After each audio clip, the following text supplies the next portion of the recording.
Hello, everyone. Welcome to the World News Network Saturday morning live stream. I hope you guys are all having a fantastic morning. And if you haven't been here before, my name is Brittany. So there are a couple of obviously big pieces of royal news this week. Obviously, there was the state visit between Japan and the United Kingdom. We also have King Felipe in Estonia. And then we have a couple other things going on. Actually, Queen Mary and King Frederick of Denmark are currently doing a tour in Greenland, which should be a lot of fun, a lot of fun. But obviously, we do have some stuff with Harry and Meghan. And the most egregious, I think, this week is Harry getting the Pat Tillman Award. Other people within the sports community have come out already and said, why is he getting this award? Because when you know who Pat Tillman is, and if you're an American and you were around in the early 2000s, you remember Pat Tillman. I did a whole video about him. He left a promising NFL career in the multi-million dollars to serve the country and died in a friendly fire accident. And so he has nothing in common with Prince Harry. And regardless of the Invictus Games, Harry has nothing in common with Pat Tillman. So it's just, I find that incredibly offensive. Anyways, we also have Harry apparently deleting messages to his ghostwriter that might have helped. I can't remember who he's suing now. The news group newspapers.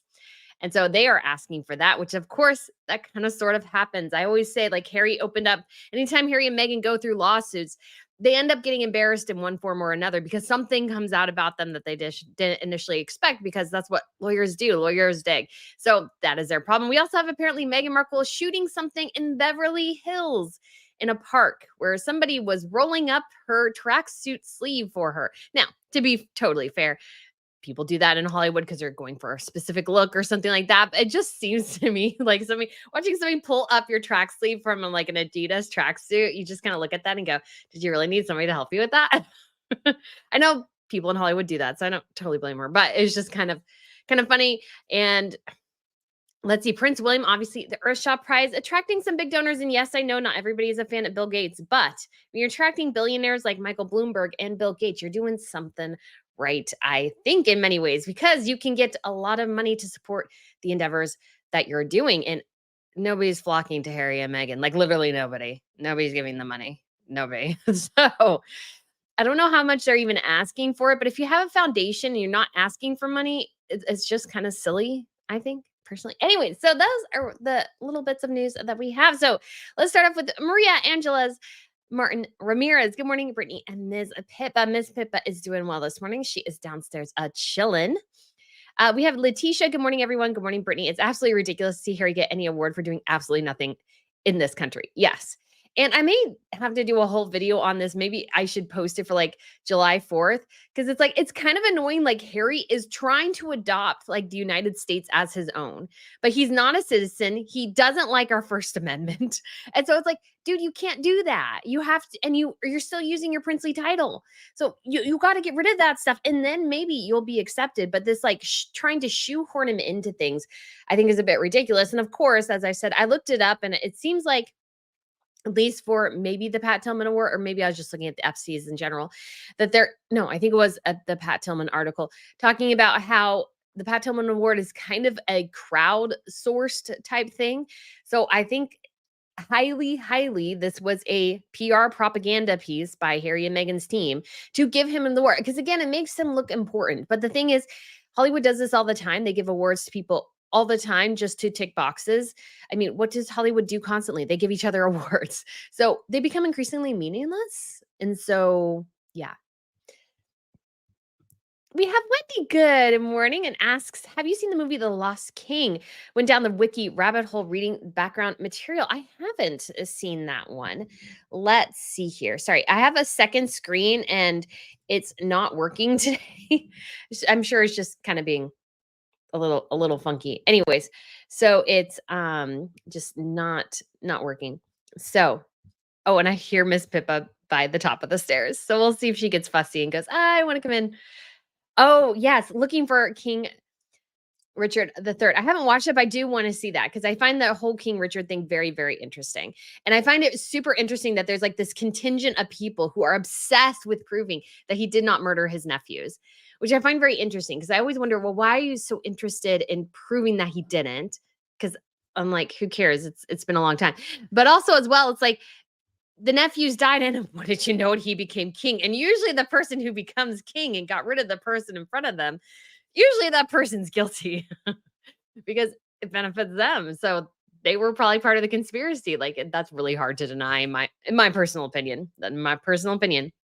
Diz fan, thank you so much. Good morning, Brittany. I hope Princess Anne is recovering and on the mend. Me too. That was the other big news story of the week, and I put it in. So I this week got completely and utterly messed up. So I do apologize because I wanted to get the Crown Report out earlier, but just things just out of my control mostly, and it just things got weird. Anyways, so I did a bit on I did like the main bit where I kind of analyze something, and I'm really worried about the notion of a slim down monarchy because there's some risks there. Hold on one second though, because somebody wants to see you guys. Hold on.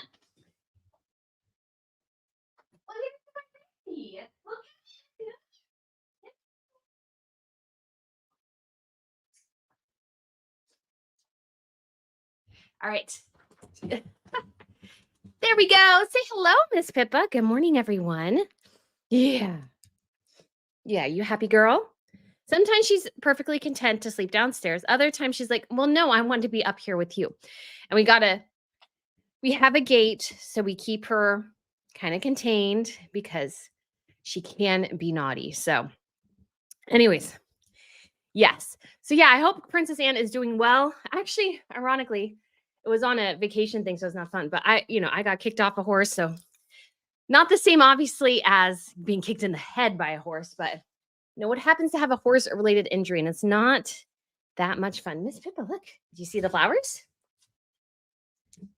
Oh, okay. There we go. She's a bit too distracting, let's be honest. Although she is really cute.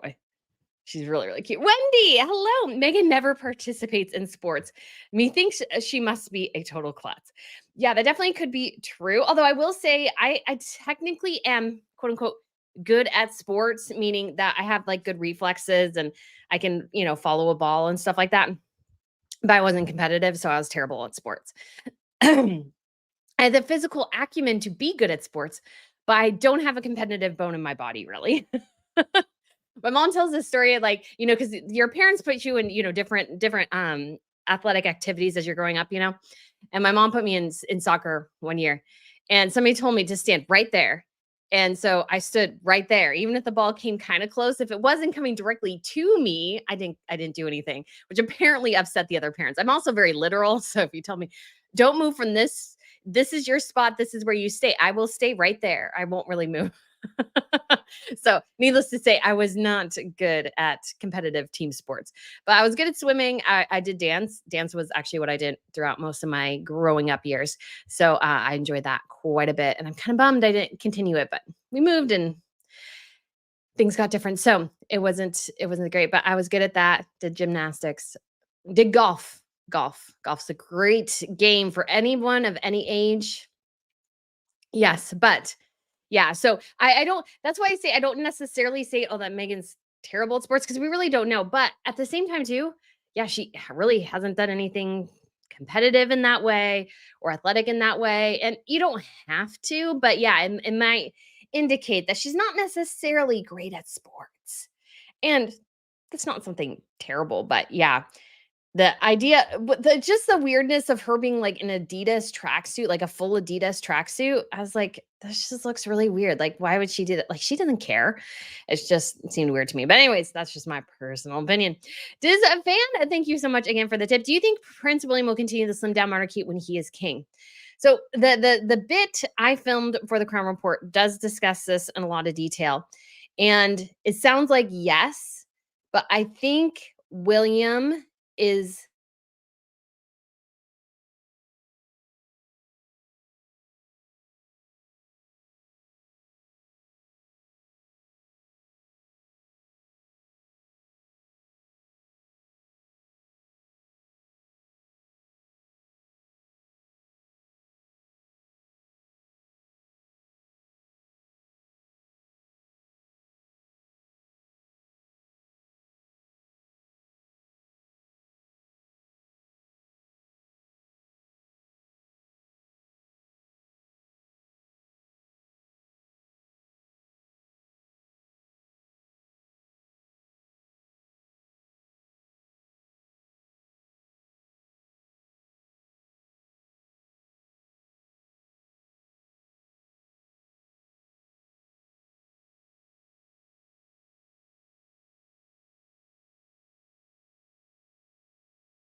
Oh my gosh, guys, are you back here? I'm so sorry. I don't know what happened. It like totally and completely crashed on me.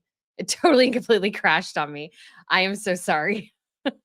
I'm so sorry. So if you have submitted a question or comment within the first 10 minutes, I am so sorry, but it is gone. I don't know what the heck happened.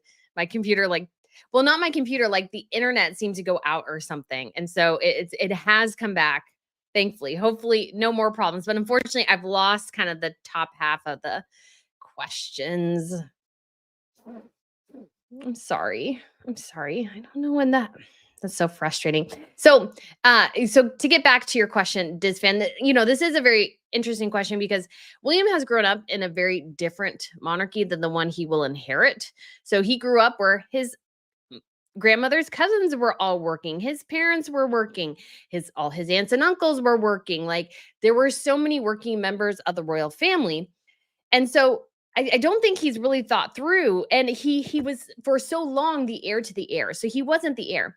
And so he had a very different experience in like Crown Princess Victoria, Princess Catherine Amalia, Princess Leonor, you know, even Crown Prince Christian now King Frederick. Like he's had such a different experience in them that he got this really, really long, lengthy, casual walk up to full-time working royal duties. Because there's some families where they start them before they're even adults. And so Princess Leonor, she is 18 right now. She'll do her first solo visit to Portugal, which is neighboring to Spain next month in like July. And so William is experiencing William experienced something just very, very different. And so I don't think he's fully thought through what it'll mean when basically the entire old guard is gone and it's basically just him and Catherine. That is what he's gonna be left with, is him and Catherine. And, I guess I'm previewing my Crown Report a bit. I don't think he's thought through how much public work he'll then have to do. Because right now they do about an engagement a week, sometimes a couple, sometimes we lean on just one, and that worked. That worked when you had a full roster, but that won't work when it's just the two of them. And when it comes to Spain, Spain has a population of 47 million, Britain about 67 million. And King Felipe and Queen Letizia, they work a lot. And George will not have, like, if William wants to give George the same kind of more slow walk up into full-time royal duties, then William needs more people to help until George gets there. Because right now, George is going to have to work as soon as he's adult, basically, after college or whatever. He will have to be a working royal. Otherwise, again, the roster is just going to be decimated. Who are they going to get to work? Like, seriously. So I don't know if William, because the slim down monarchy approach did work when Harry and Meghan were still part of the picture. Now that they're gone, you know, Charles and Camilla are both in their mid 70s. Anne is in her early 70s. The Gloucesters are in their 70s. The Duke of Kent is 88. The Duke of Kent is going to retire soon. The Gloucesters probably at some point as well, once maybe they get into their 80s. Then you got King Charles, who is not in great health. Camilla, who, as I've also heard, sometimes is not in great health. And then William's got to think too. Catherine, with her cancer diagnosis, she may come through this fully. Just make sure I'm on.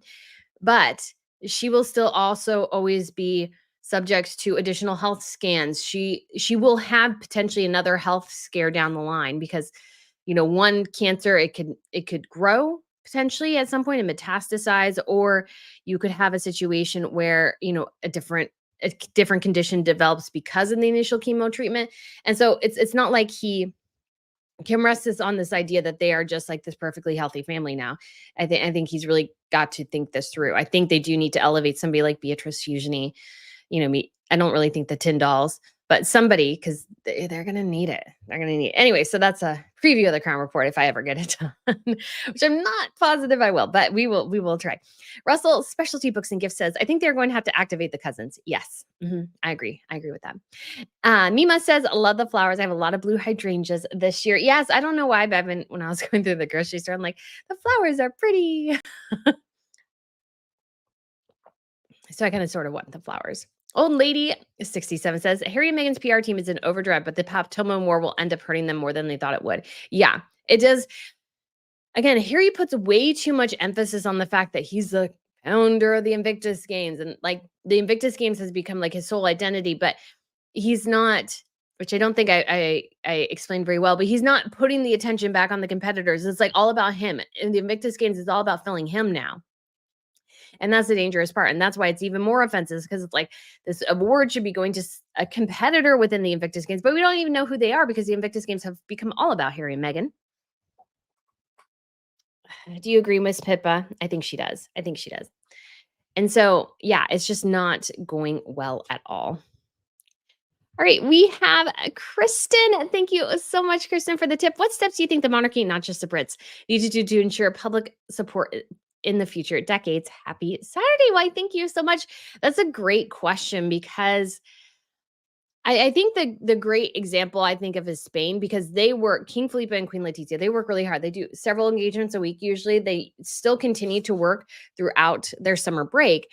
And what I find and they Queen Letizia, usually her wardrobe is very affordable. Most people can afford it. So she picks from Mango. And, usually the most expensive she goes is like Hugo Boss or Carolina Herrera, but that's pretty rare. And Hugo Boss it's pretty affordable overall. Like it's not terribly outrageously priced. It's not like haute couture or anything like that. And so I think Spain is a great example of you just need to work. You just need to get your head down, get out there, work, shake hands. Yes, not everything is super glamorous, but it's getting out and meeting the people. Because there was a report I did, and it's going and it was a while ago, and I was talking about how when it comes to royals, actually the greatest way they see support rise is by doing just these small bread and butter engagements, going out and meeting different communities. That's the best thing. And so that's why you need those more peripheral members to help fill that void, because I understand to a certain extent it's harder for the bigger name royals who garner a lot of press attention to do some of the smaller engagements because then they have so many photographers and everything following them. That I understand.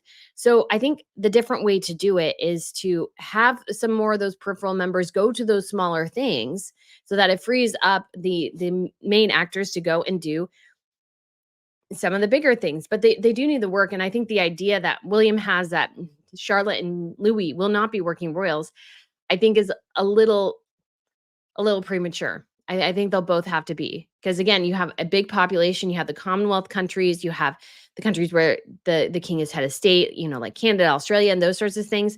And so William will have to be that to those. And so how is he going to do that with only 4 people?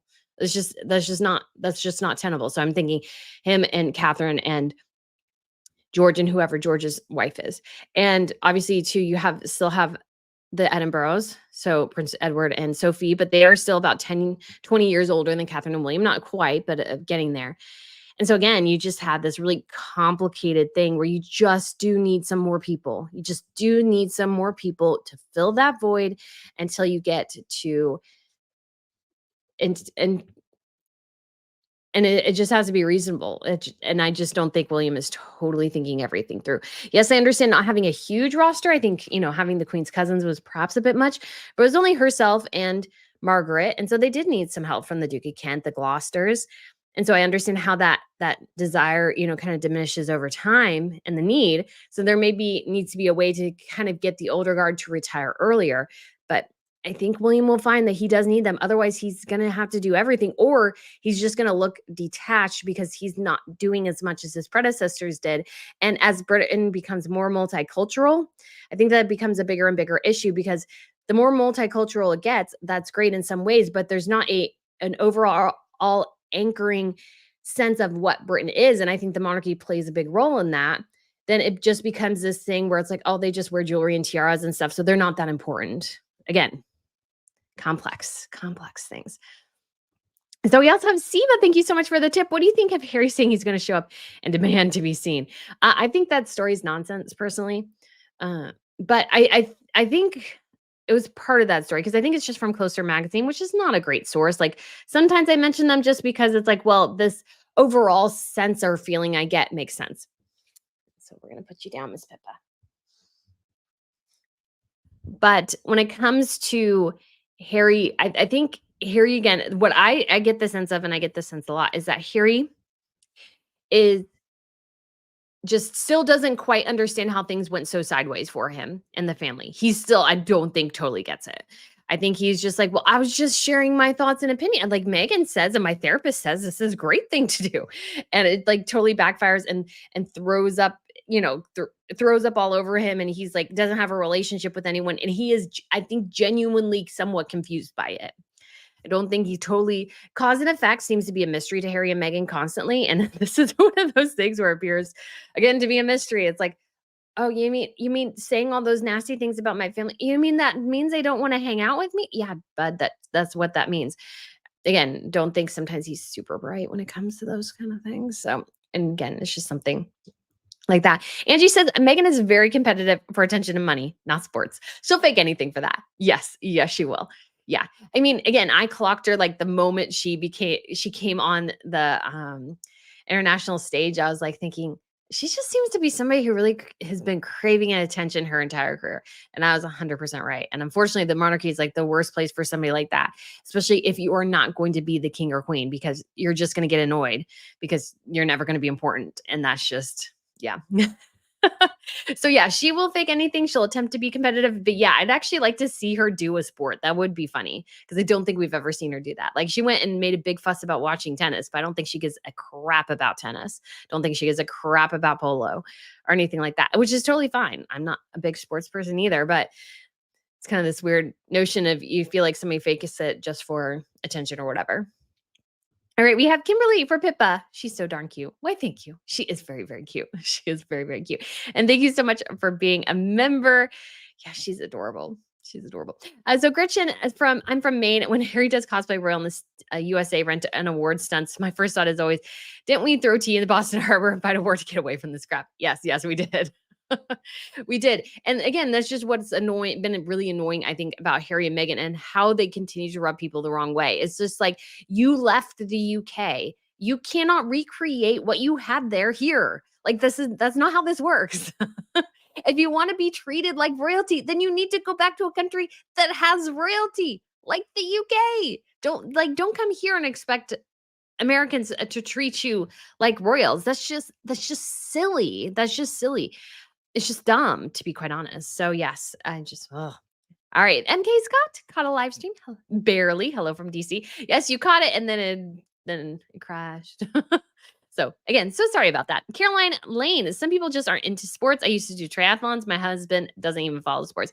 Yeah, you don't have to be somebody who's super into sports because I'm not somebody who's super into sports. But I do find it interesting that it would be, I would wonder if she's not somebody who's particularly coordinated, which I just find that interesting just as like humans. It's like I'm pretty coordinated, but I'm terrible. I don't have a competitive edge, so I'm terrible at sports. And then somebody who might be super competitive but has absolutely no coordination. Like that, I think that's just funny how, we're all designed in different ways and by God and everything. And so I just find always that kind of those bits interesting because you would think, oh, somebody's really good at that. And then it's like, oh no, I guess they're really not. They're not. So Stephanie Barrett says, "Hi, Brittany from Hobart, Tasmania, Australia. Just after midnight here. Be careful this week not to knock those beautiful flowers over." Why, thank you. Hopefully they're a bit bigger this week, so I won't. But I just was like, I like flowers, and I wanted flowers for my thing here. So we have Sharon. I love to watch golf. I'm not as into watching golf, but I do enjoy playing the game.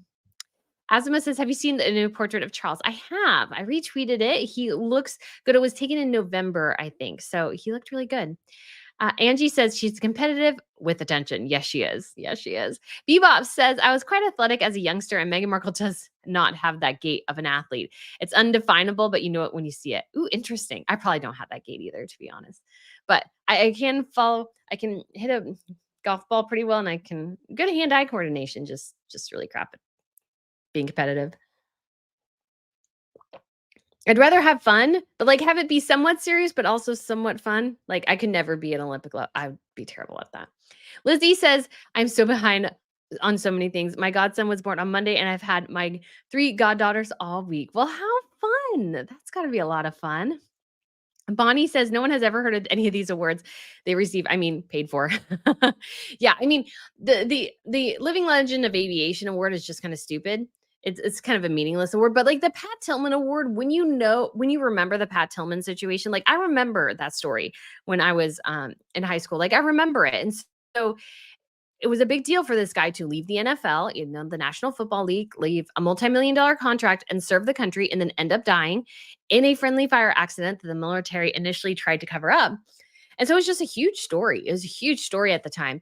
And it leaves a legacy. Like, I remember the name, not because I care one iota about football. I don't, but I remember the name because the story was just so impactful. Because it's this guy who gave up what most would consider to be the best to serve in the Army Rangers.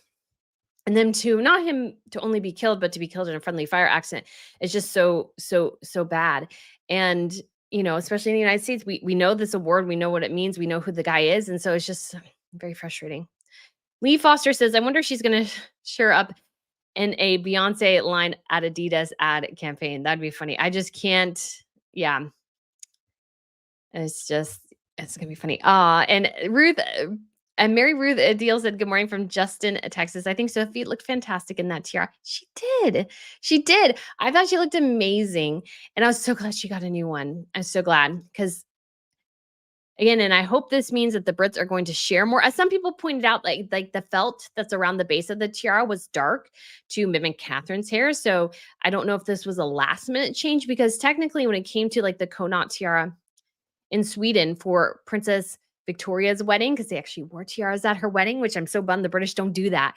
Anyways, so Madeline was going to wear a different tiara because her hair was this kind of horrid color at the time. Unfortunately, it was kind of like tiger stripes. Literally, it like had big blocks of like it looked terrible. It looked so terrible. But she was in the process of darkening it, which looked fantastic when she got there. But she used to be blonde, and so her hair was much lighter than the rest of the ladies in her family. And so she was going to wear a different tiara, but that tiara had an issue, and so she had to wear the Connaught. And it had a dark felt base that matched the hair color of her mom and her sister because they were, or really her mom, really, because her sister hadn't worn the Connaught at that point. So yeah.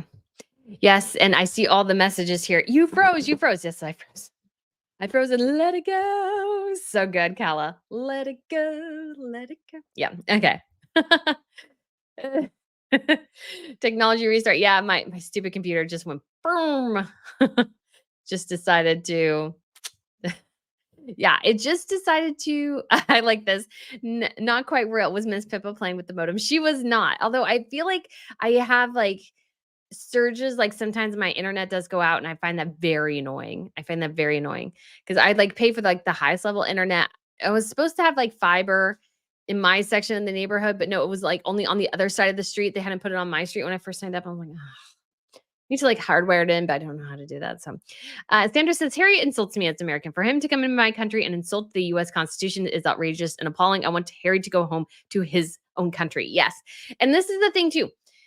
Anybody can come here in the United States. We are a very welcoming country. Obviously, do it legally, but we are a very welcoming country. But the thing is like if you come here, you cannot expect our country to be your country because we're not your country. Like I would not go to the UK and get mad that it's not like America and that people drive on the left side of the road instead of the right. Still think it's silly because I think we drive on the right side of the road. Get it? Get it? And so I wouldn't expect that because it's like I'm in a different country and I feel like Harry goes to the US and it's like, well, why isn't it like London here? It's like because it's not London. And yes, I'm sure he enjoys aspects of it and I'm sure he misses home, but he just you get the sense he still wants to be treated as he was in the UK. And buddy, that's not what's going to happen here.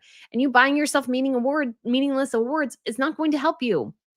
And I don't mean meaningless in terms of who Pat Tillman is, but meaningless in terms of we know you're not getting this award because you really deserve it, but because somehow you finagled your way into getting it. Money, PR, whatever. So okay, we find yay. Okay, Asma. Harry has explained to the court why he destroyed the messages to the ghostwriter. Maybe JR to reveal the messages if he still has them. Yeah, we'll see. Has Harry explained? I don't think he's explained yet, but it's again the thing, and I wrote this on Twitter, and some people were like didn't quite understand it, and I don't really get it. But anyways, I kind of explained it because it's like once you start something like a lawsuit, all the lawyers want to do is dig through every single thing you've done. And you give them an incentive to do that by suing somebody. And so, like, when it came to the stupid Meghan and the Daily Mail case, yes, she technically, quote unquote, won, but she lost too because there were tons of headlines that came out. She was like a proven liar. in court, basically, that she had lied about certain things, like corroborating with Omid Scobie in his book. Like they had messages and track records to prove that. And so they, she lied a lot in that court. So yes, maybe she won on a technicality, but at the end of the day, she didn't really win. So Harry is it's the same thing. And even if he wins this case, if the lawyer's fees for both sides are more than the settlement he receives, Harry's on the hook for everybody's legal expenses. So he could be out millions of dollars and he won a victory, but not really at the same time. Like it's just so incredibly stupid. And it's such an incredible waste of money, waste of time, because at the end of the day, nothing is going to change. Nothing is going to change. Really, at the end of the day, it's not. And they're not even phone hacking anymore. This was when, people had like flip phones that they were phone hacking and maybe sidekicks and stuff. Like this was ancient technology at this point. We all have like highly encrypted, well, not highly encrypted really, but I mean, it's just much harder to like copy a phone now or get into somebody's like voice messages and stuff like that. That's just much harder now.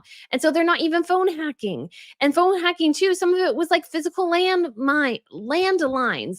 So this is just dumb. It's pointless. It's a waste of time. And he's just, again, I feel like always Harry is trying to fix something. He's trying to fix what happened to his mother. He's trying to fix everything that happened to Meghan. He's always trying to fix something with legal things when sometimes it's just better to let things go. Know that things have changed, know that things aren't the same, and just let it go. And yes, I'm sure they were very frustrated by the headlines and everything Meghan was getting. But the thing was, when it comes to Meghan Markle, she's just not a popular person. And when you enter into the royal family, everything you say will be scrutinized. And she just can't handle that because she is so concerned with driving a narrative rather than just being herself. What ends up catching up with you at the end of the day, or what caught up with her, is I think her trying to be perfect when she's not, her trying to always craft a narrative that didn't quite work, her always, trying to put on the most expensive things and blowing out the wardrobe and not following protocols and all those sorts of things hurt her at the end of the day. That's what hurt her. And that's a lot of that's on Meghan. And I should do a video on this because I kind of want to do something on that Sussex Squad article. A little bit nervous about it too. But the other thing is that probably the stupidest thing, and I will put the burden here somewhat on the palace, ever did was write that letter about Meghan as Harry and Meghan started dating, this bombastic letter, because all it did was stir up toxicity. That is all it has ever done for Harry and Meghan, for the royals, for the media. That is all, and even the royal watcher community. That letter has been the worst thing probably the palace has ever stinking done, is that letter. I mean, I put the what's his name, who worked with Catherine and William. I'm blanking on his name right now, but Jason Knaft. Dude, this is someone on you. You should have pushed back and you should have told him no. You should have gone to your bosses and told them, no, we can't do this. And I know not everybody could foresee all the circumstances, but the hatred and the toxicity that's on social media right now is because of that letter. Because of that letter. It put up divisions, it put up lines. It did nothing to help Meghan Markle either. All it did was put a nasty taste in people's mouths that grew into something else. So that is my strong opinion on that. Oh, Kimberly, poor Pippa, she's so adorable. Why, thank you. We should get bones, shouldn't we? She enjoys bones. So we'll make sure we get her just stocked up with all sorts of bones that she can chew. All right, Jessica, thank you so much for the super sticker today. I really do appreciate it. I wish I could name it something else. That would be fun, like royal themed. I like doing royal theme. Riss says we were wandering aimlessly without our leader. I'm so sorry. Again, I'm so sorry. Like, again, the computer is weird. Internet's weird every once in a while. Blue Sky says, good morning, everyone from Glacier Park, Montana. Beautiful mid-70s day today. Yes. And just as a reminder, guys, if you had submitted a question before like 10:11, it's gone. Like when it refreshes like this, I lose like whatever was initially in the stream. So if you want to submit it again, feel free to do that. So I'm so sorry, but yes.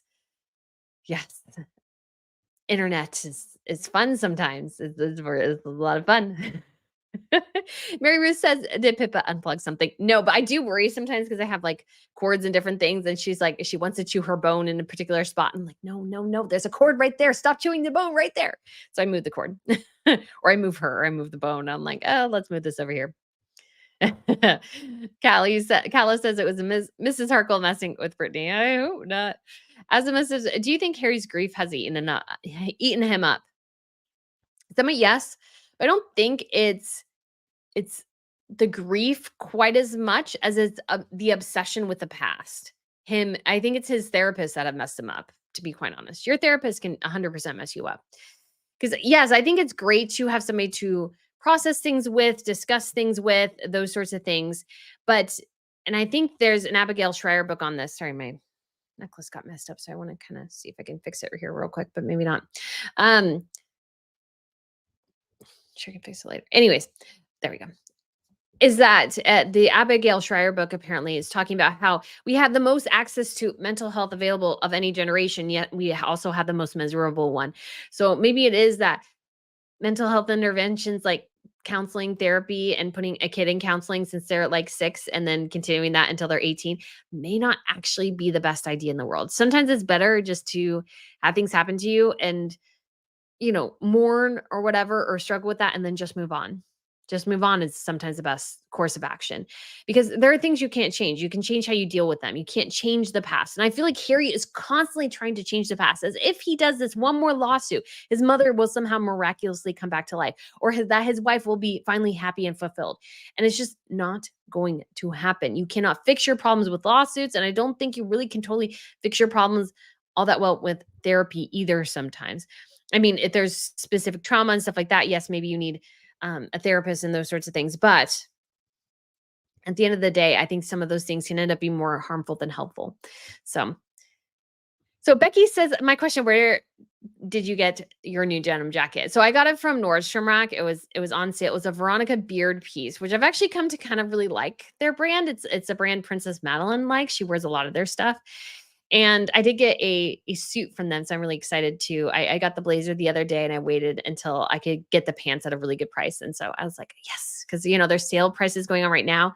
But it must be an old style because it's not for sale anymore. I saw a version of it on the Real, but that was it. I haven't seen it really anywhere else, to be quite honest. And so I was kind of super excited to grab it because I love it. That has like a little peplum flare at the bottom. I really like it, but yeah, unfortunately, because I was like really sad, I almost lost it. I thought I lost it this week, guys, because I had a rough week, and I was almost I was so sad that I thought I had lost the denim jacket. And I was like, oh, it might have been at first wash, and then I realized I'd left it in the fashion room, and I just hadn't looked at this particular angle, and I was like, oh yes, I still do have that. Thank goodness, because I was gonna be so sad without that jacket because I just bought it and it was expensive, even if it was on sale, it was expensive. Tracy says, love the Crown Report. I wasn't even aware of the Spanish royals and their scandals. The Brits are boring compared to that lot. Thank you so much for the tip. And yes, yeah, the Spanish have quite, and it's hard too, because like I want to explore more, but I don't really know Spanish, so I can't get totally into the weeds. But yeah, that's Juan Carlos is really pretty wild, pretty wild. And obviously just tons of scandals because the king's brother-in-law spent time in prison for financial fraud and tax evasion, I think. So he spent time in prison for that. His wife, Infanta Cristina, was brought before trial and stuff, and she had to testify and everything. And so there have been a lot of scandals. And so Felipe, kind of inherited this thing. That's why I think the Spanish work so hard too. It's like he inherited this thing that was on like its death note. It was like really, they almost have to work harder to keep it because there was just so much scandal, and there was a lot of love for Juan Carlos, but there's a lot of frustration with Juan Carlos too. So yeah, it was very interesting. So yeah, I love doing the Crown Report. It's just it's one of those things where I just think about it and it overwhelms me because there's so much work attached to it. And I'm like, but I love it. I want it to succeed and grow. But then I'm also like, oh, I don't want to do all the filming and get all the clips together. And oh my gosh, it just, so I feel like I get paralyzed, and I need to get over that, but it's just hard sometimes. It's hard sometimes. So Jenny, thank you so much for becoming a member. I do appreciate it. And Terry, get to 5 Royal News Network memberships as well. I thank you so much. And Cheryl T in Oklahoma says, "Good morning, Brittany. Goose and Vinny say woof to Miss Pippa on their way out on squirrel patrol. Casey was so busy last week trooping, order the garter and Ascot." Yes, he was. He was very, very busy last week. Or was it the week before? I think it was a week before. But yes, so busy the last couple weeks. And I think it does take a toll on him a little bit. So glad that I don't think we've seen him much this week, which I think is and this Japanese state visit this week. So no, I amend that. So yeah, he's had a busy couple of weeks for sure. So hopefully he is taking some time to kind of relax and regroup. But yes, Miss Pippa says a good hearty woof woof to you to Goose and Vinny as well as they go on squirrel patrol. She likes to go on puppy patrol. So she likes to watch the neighborhood and watch the people and let me know if there's a dog coming by because I must know that. Oh, and she's laying right behind my chair. She's so cute. And she likes it when she's like outside, but there's like this dog now where she gets like super barky at him. And I just have to pull her in and like, oh, Miss Pippa. She is somebody described her once to me. It was this guy who had helped a friend of mine pet sit for her one time and described her as a combination of a German shepherd and a velociraptor. So she may be super cuddly, but she also has a bit of a assertive streak to her, let's say. Liz E said, "Oh, gifted 5 Rail News Network memberships. Thank you so much. Thank you. I'm sure so many people will really appreciate it." And we have DP. Brittany, can you explain if you know for sure if the SB award is paid for or just rumor? So here's the thing when I say paid for. I realize it's kind of complicated and I don't make it always super clear. What I mean by paid for is that through PR mechanisms of some sort, that's how he ends up getting the award. So most awards in Hollywood are paid for in a way because if you have a really good campaign behind you, really good PR team that's wheeling and dealing and everything, you might be more likely to get an award, not because necessarily you're worthy of it, but you just have a really good PR team. And you are paying them to promote you. And so I feel like that's the case with Harry and Meghan a lot is that they have these people around them who are paying, who are promoting, who are hustling to get them things. And it's just all to me rings very, very hollow. It's like at least with certain stars and stuff, it's like if Kate wins an award, we know she's a great actress. And so it's like if she wins an award or doesn't, it's like, well, if she wins an award, it's not a huge surprise. But you see someone else sometimes and they're like, but they've only had like they're not really a great actor or they're not really great this at that. And somehow they won the award over that performance, which we all know is kind of better because Hollywood now anymore has to tick boxes. And so they have to they have to have a certain diversity in everything. And diversity is great, but I think it's better when something's organic and natural rather than forced because then people are getting awards just because of a superficial thing potentially like skin color over an actual performance. And so I think that's some of the reason why I think most of the awards in Hollywood have become mostly meaningless for most Americans. I can't say for everyone, but I used to like watching the Oscars. Now I don't like watching the Oscars. I never watch the Oscars. And part of the reason is I don't know any movies, but part of it is like, well, is somebody getting this award really because they deserve it or because they fit all these what do they call it? All these intersectionalities.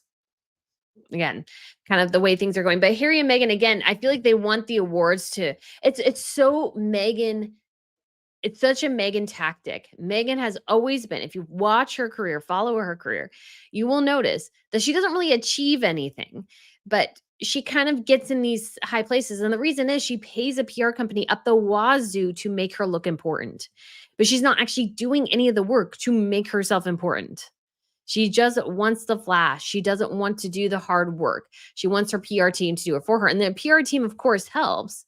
But like if I I've thought about, I know somebody who does PR and I've thought about, maybe bringing them on to help with certain things once I get to a certain place. And it's not because I'm not doing great work. It's just I need somebody to help me elevate my work to a place where it's getting in front of the eyes I needed to get in front of.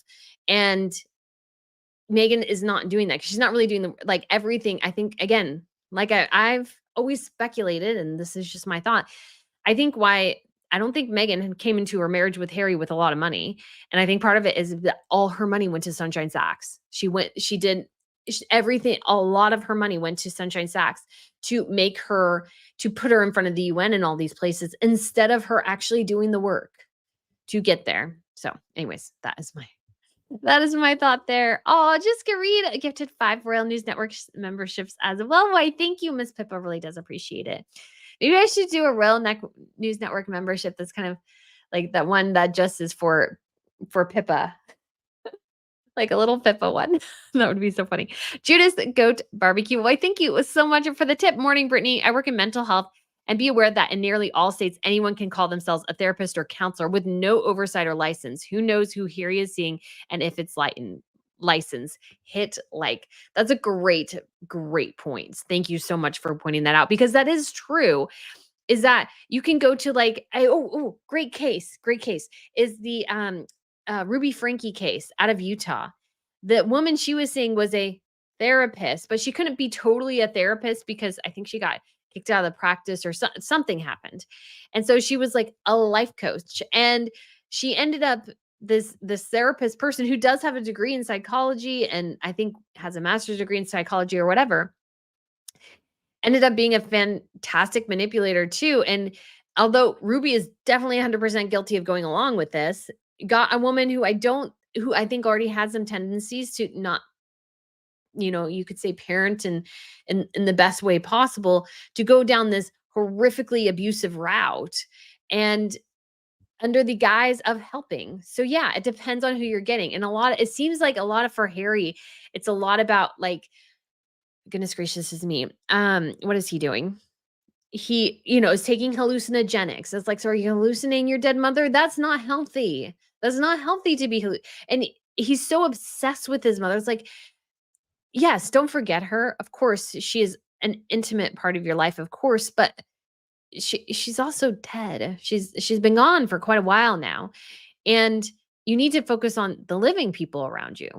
You need to focus on the living people around you, not the person who has died, because you can't bring that person back. And so you never forget the memory, you keep their memory alive, but you almost feel like he's almost trying to bring her back to life. And it's just creepy and it just doesn't work. So, yes, there's a lot of people who call themselves therapists and counselors who are not really qualified, not really at the end of the day probably giving you the best advice. And so I don't really have any good answers for you. I mean, I would say go to church, that can help, but I know that's complicated for most. So, yeah, there's just not always a great answer, but I think sometimes it's like the people in like the 1930s and stuff, they didn't go to counseling and they turned out to be like hardy, strong working people like my grandparents. I'm sure they have some, definitely had some challenging times in their life, but they grew up very, very poor, but they don't focus on it really. They kind of, get along with life, and maybe that's somewhat the answer there. Siba gifted 5 Royal News Network memberships. So I thank you so much. I'm sure that many people will enjoy getting that. And Azima says, where is Tyler Perry? I'm not sure, but he works a lot. So he does a lot of different stuff. I don't keep track. I don't follow. I was never into Medea or whatever it is. So I don't really follow him. Kaza says, good morning all. I slept in today. Felt great. Good, good. Caroline says, yay, we are back. Thought it was my internet. No, it was mine. And it's like, it works fine all week until this time. Of course, it's very annoying. Diane says, my question was, are you going to plan a trip to London again? It's my dream to go. So wondering, wish I could go to Germany. Yeah. So my plan is, so there's a company I work with right now who does travel, who it's really easy. I find it that I really enjoy it. And they do have a couple of trips to London, but I would like to plan a trip to London around like trooping, but I don't know if I would want it to be necessarily a part of the trip or just something really at like the end to serve for people who want to stay. Like it's technically a 5-day trip for people who want to stay the extra day. Hey, we're going to go down to watch Tripping the Color. That's what I'm invested. But there's somebody else who I just follow just to see what they're doing. And they're working with a more boutique company, which seems a little bit different, but they offer like fully customizable trips. And that really appeals to me because what I had to do, so for last time when we went to London in 2023, is that I did a day where we went to the Tower of London, St. Paul's, and Kensington Palace. And I had to personally buy the tickets for all of that. And so that was like a weird extra expense. I was like responsible for that day. Like the guide person could help be there with me, but it wasn't really Their day, it was my day. Actually, the day went really smoothly.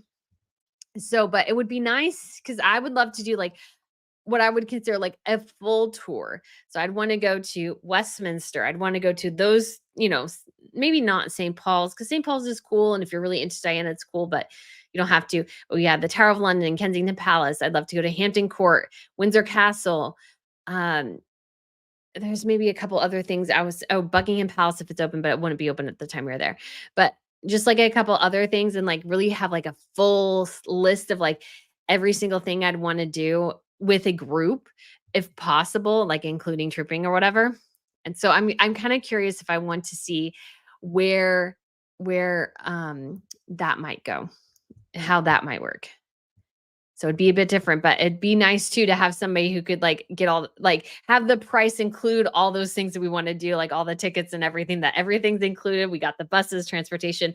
Although I would say it's like for me, like the easiest thing to do is take the tubes. So it'd be like, let's just take the tubes. Let's take the train out to Windsor. It's pretty easy. It's not that hard.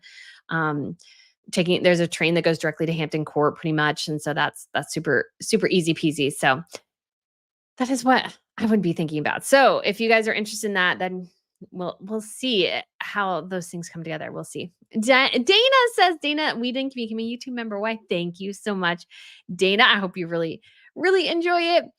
Calla says, not grief, bitterness. Yes, that too. When it comes to Harry. Water says, I think Prince William will use more members of the family when his father is than his father will, even if it's behind the scenes. I hope so. I really do hope so. Patrice says, Meghan as a team player, I think sports not. No, she doesn't strike me as a team player in anything, really. As Emma says, Charles Spencer did have concerns about Meghan. Yeah, pretty much everybody did. Everybody in the family did. All Harry's friends didn't like her. And it's like, goodness gracious is me. Deborah Matthews says, good morning from Alabama. I received a follow request from Prince William and Santa came to my house last night. Oh, wouldn't that be fun? But yeah, no. Ritz says, love Princess Leonor. She's so poised and lovely. She is. She is very lovely. Azima says, why is Meghan's problem with Victoria Beckham? I haven't really read Tom Bower's new book, but I mean, we did get that report around the time, and I haven't really been paying that much attention to it because I feel like it's kind of old news in some way because we knew at one point that Meghan wanted free stuff from Victoria Beckham, and Victoria Beckham's like, no, people pay for it. If you don't want to pay, then you don't get it. And so yeah, I don't know.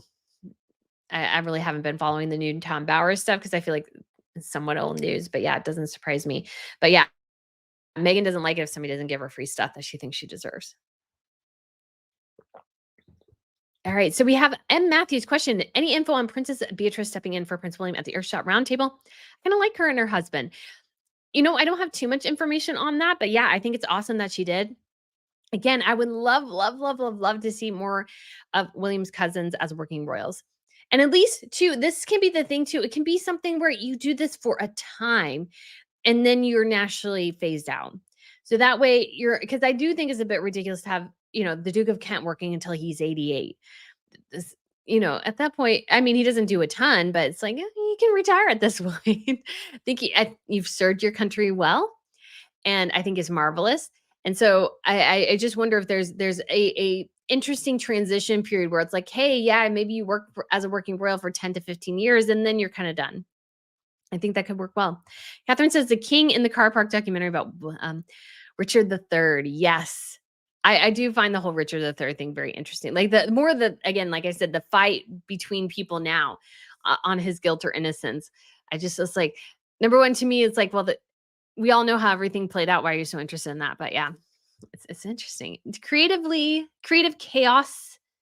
Chaosify says, do you think Harry will force the family to face him like the media says he wants to, or would he really show up the palace gates and make a scene? No, I think that's all made up personally. But the aspect of the story, I think that comes from the story that I think makes sense is Harry still doesn't understand quite what's going on, like how everything got so bad. Like he's still confused by it. And that doesn't surprise me. He's not in some ways a super bright guy. And so I just think he is somewhat confused because I think he's also listening to everything Meghan's told him. It's like, he's thinking to himself, well, Meghan told me this. And it's like, why isn't this working? Why? I don't know. So it's kind of sad in a way. And we have Ton Bin. Thank you so much for the tip here. 0312. Prince William inherited the wisdom of his the late queen. I'm certain he has put a lot of thought into what a slimmed down monarchy will look like going forward. I trust that he will make the best decision. I think that's definitely true. I think Prince William is pretty judicial in what he's going to do, but I think the thing too sometimes that you face is that you experience something so different. So sometimes it's hard to conceive of a situation where you don't have such a deep base of people to pull from. I think that's the interesting question for William is he really aware of what an actual slim down monarchy will look like and feel like? Because sometimes you don't know until you're there and you're like, oh. You kind of get that feeling with Harry and Meghan, like, or specifically Harry. He had no clue, he had stars in his eyes because of Meghan. And then when they get to Hollywood and it's like, "Oh, you have to work? Oh, really? Really?" Like, you get the feeling he just don't know.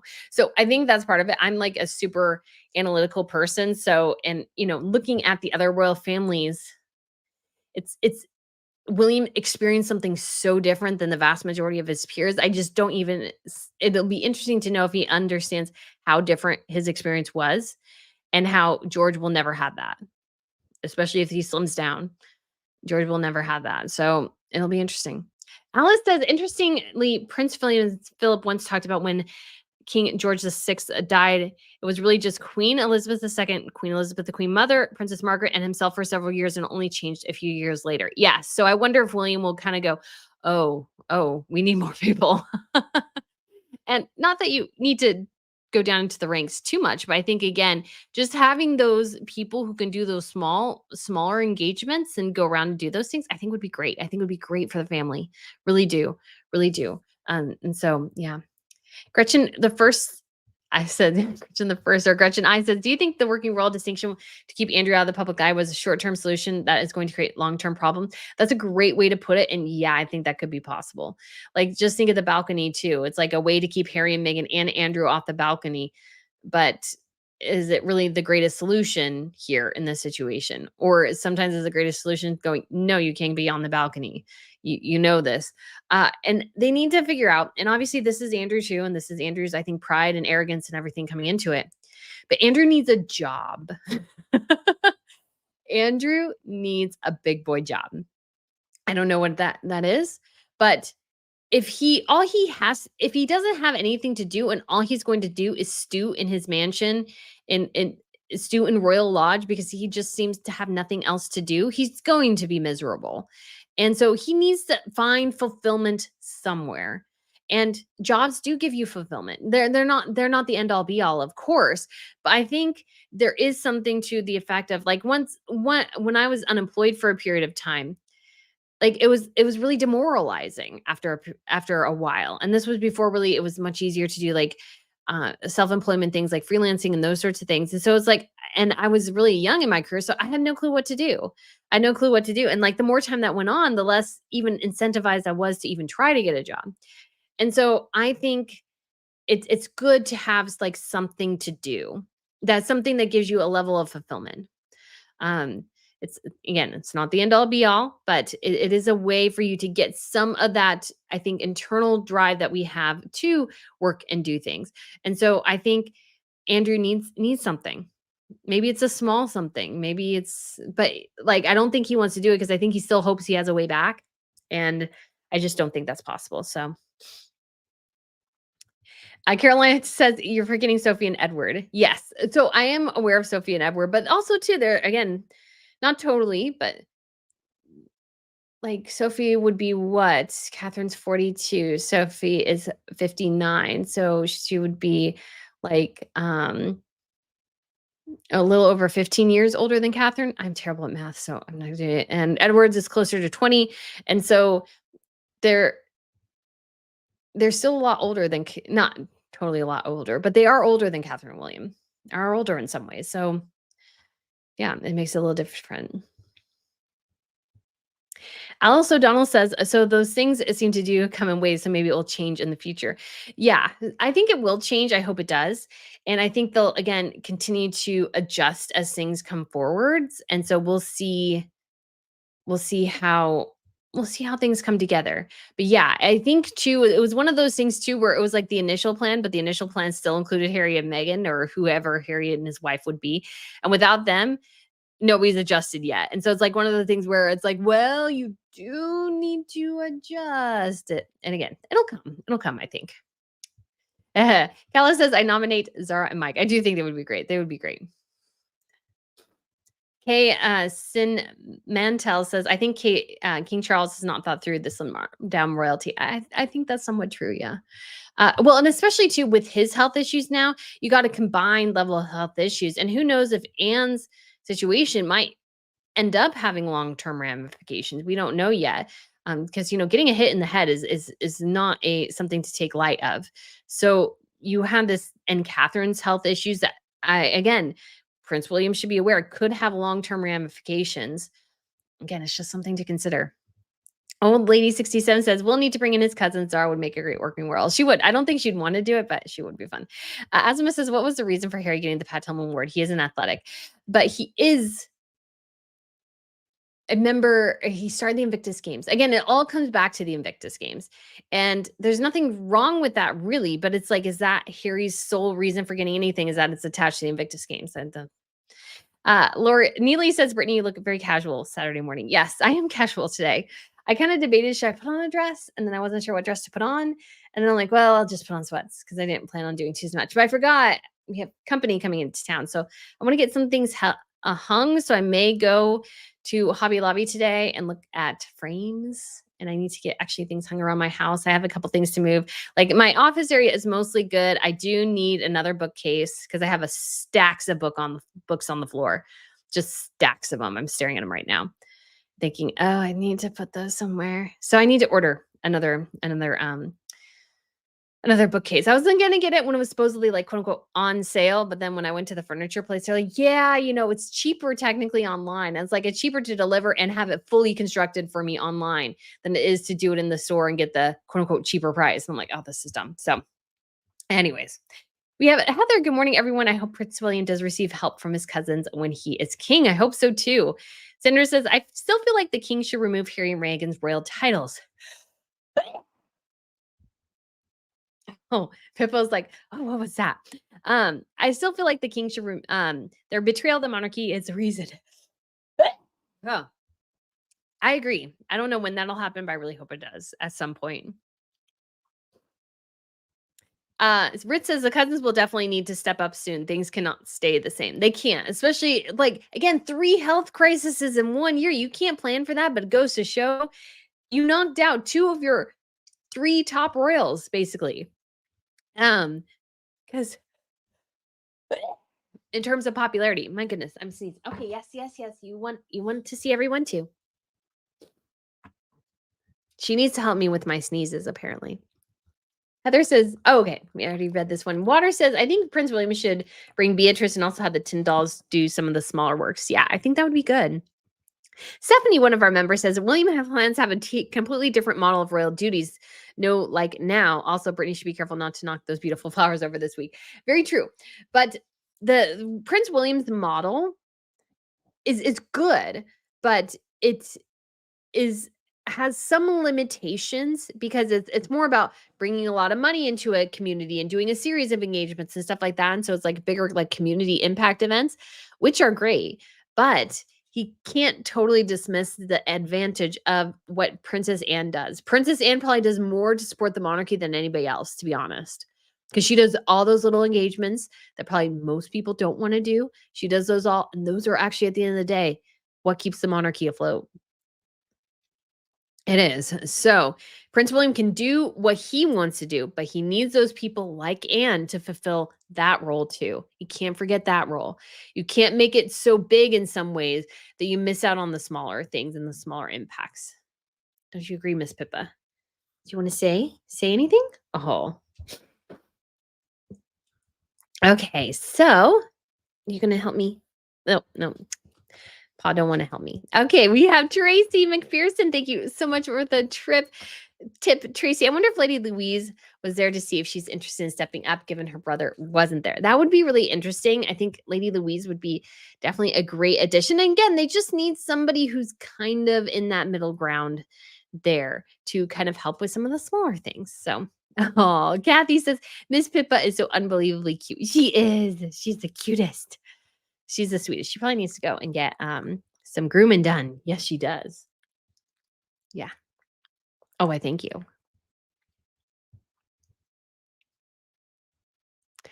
Okay.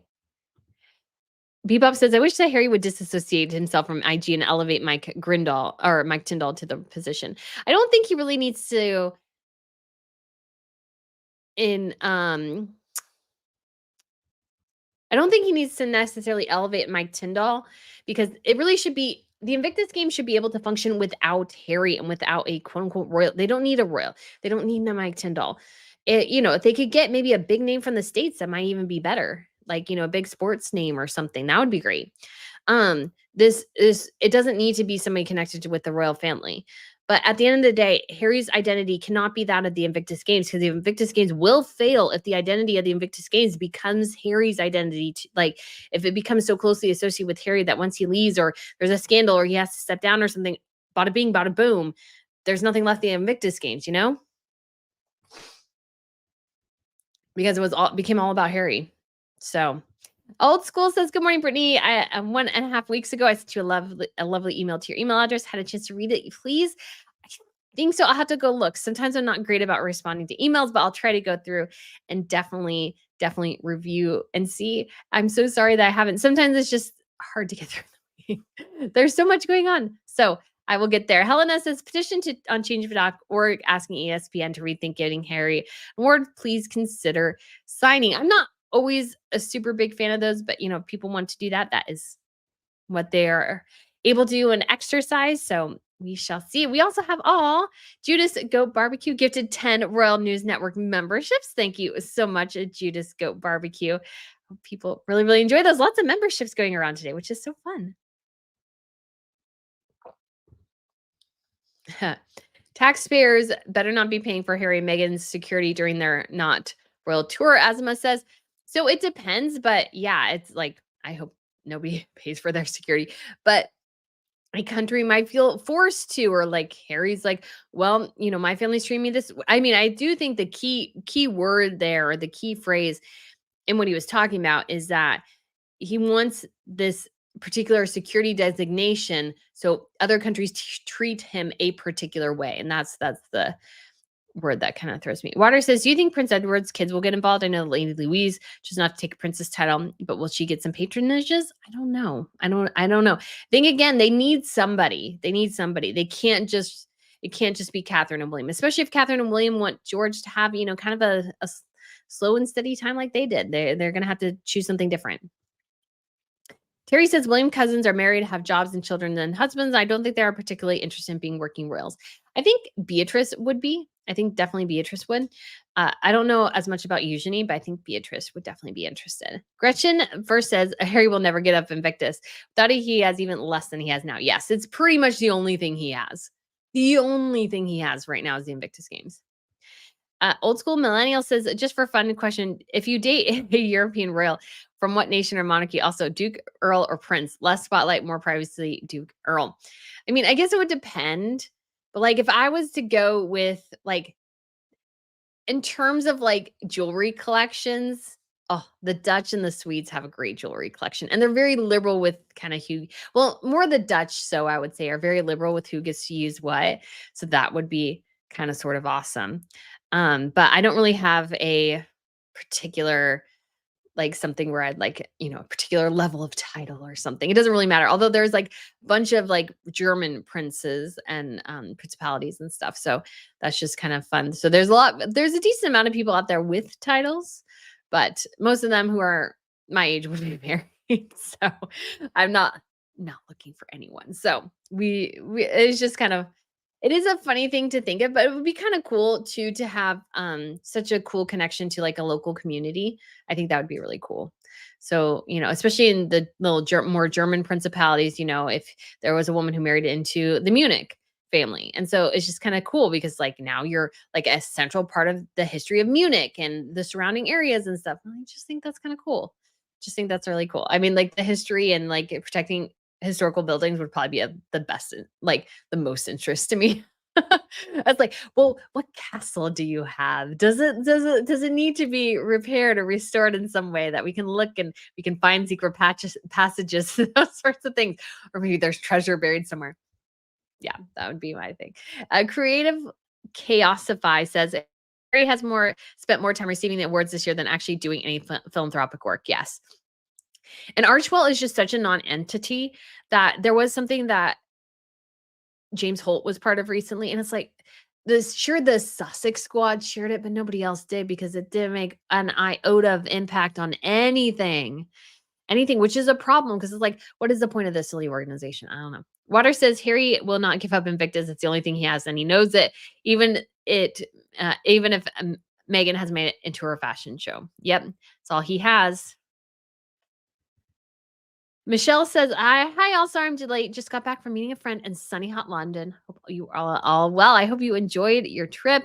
Old school millennial, or would you prefer blue collar European gent? I would. I don't really have a strong opinion either way, but I'd love to. There is my dream one day to like buy a really old building and like restore it. I don't know why. I would love to like bring people along as I do it and I do the restoration. It was actually a house I really liked sort of where I lived, but somebody else bought it. And it was like gonna cost like $1 million to really fully renovate this place because they were selling it for pretty cheap and it had like 70 acres or something. But it was a really cool place. It had like floor to ceiling windows and it was like in the forest and stuff. It was really cool. And it was like it had all this old stuff in it still. And I was like, ooh, you could kind of make it like an archaeological dig because you're like looking through and finding there was like bookcases left. And the house was so cool because it had these gigantic built-in wardrobes. Or not built in, but they had these gigantic wardrobes in each room. So there are 4 rooms upstairs, 4 wardrobes. And these things were like, 8 feet long and like 6 feet high. They were these huge, massive wood pieces of furniture. And I'm like, those are so cool. I don't even know if they're good. Like you could keep them or if they were damaged or what. But I was like, oh my gosh, I'm so keeping those. It's so cool and interesting. Yes, I'm a bit of a weird nerd when it comes to that stuff. Okay. So Lizzie says ESPN is owned by Disney run by Bob Iger, who recently received honors from the king. Now Harry is getting an award from ESPN. Just saying, that's a great point.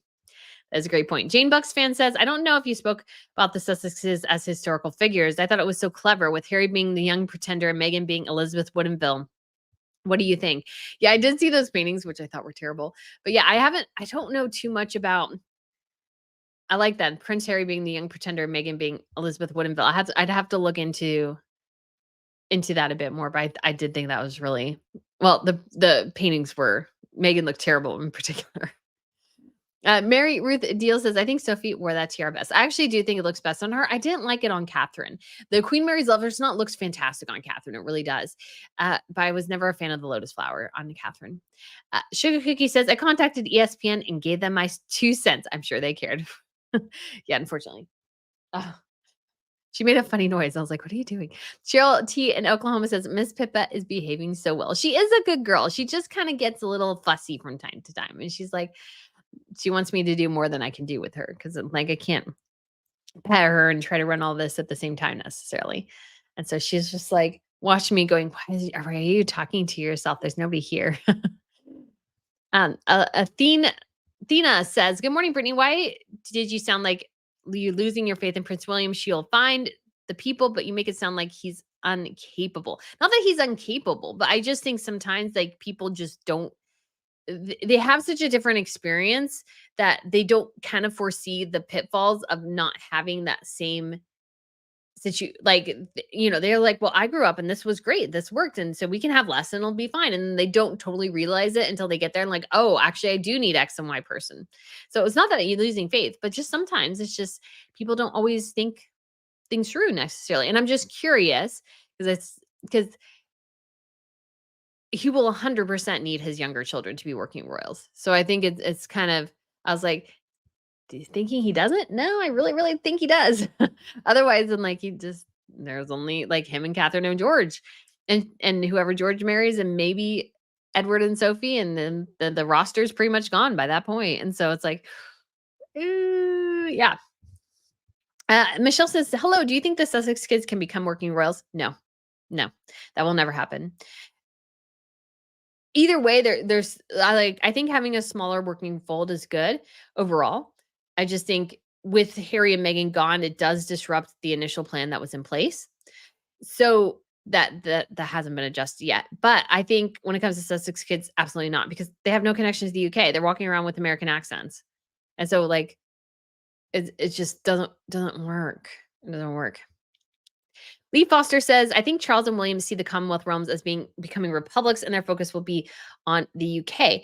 That is, I mean, that's a great point, but don't give it up. Like don't count your chickens before they're hatched. Like I like what I feel like Spain does is like they're working every moment just because they're not sure if the monarchy will continue. So they have to work as hard as possible to keep it going, whatever way they can to keep the monarchy afloat. And so you feel almost I don't want to call it desperation because it's not what that is, but I would call it like dedication and focus and going, okay, we're gonna do all we can do until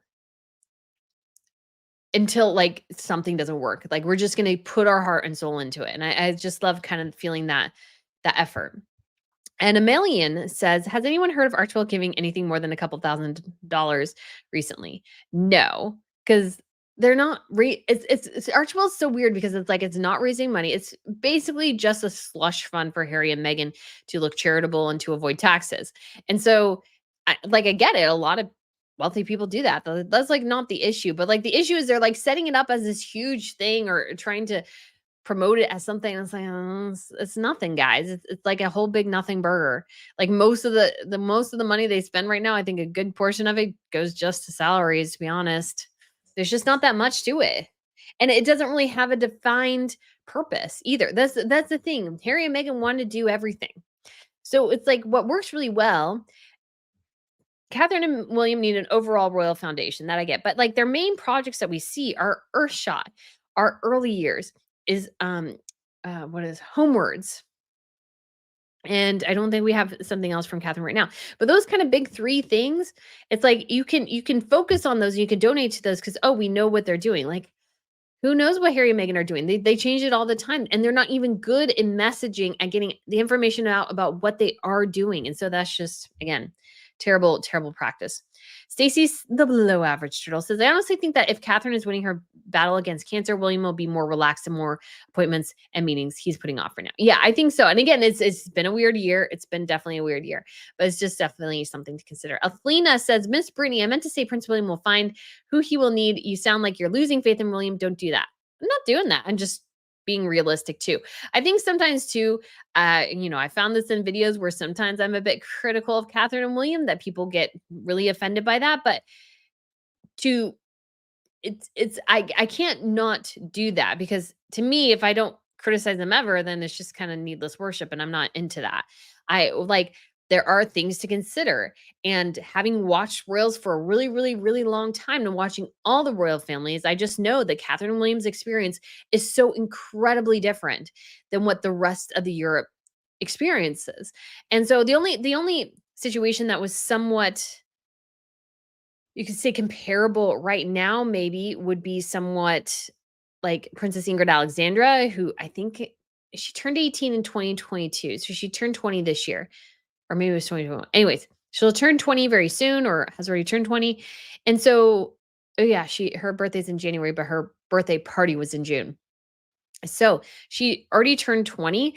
And so she is like the heir of the heir. So she's not like in a situation where she's been one of the few that's kind of experienced something similar to William, where she's grown up not being the heir, but Leonor, Amalia, Elizabeth, Victoria, Frederick all grew up being the heir from a very, very early age. Victoria was essentially since birth, Frederick when he was very, very young. And so it's just a very different experience than William has. And sometimes too, you just don't know if he quite knows that or has experienced that. So it's just kind of interesting to know, but it's not faith, but I think it's good to not, again, I believe in equal opportunity criticism where I see it. And if I don't, then I don't feel like I'm being totally honest as a channel either.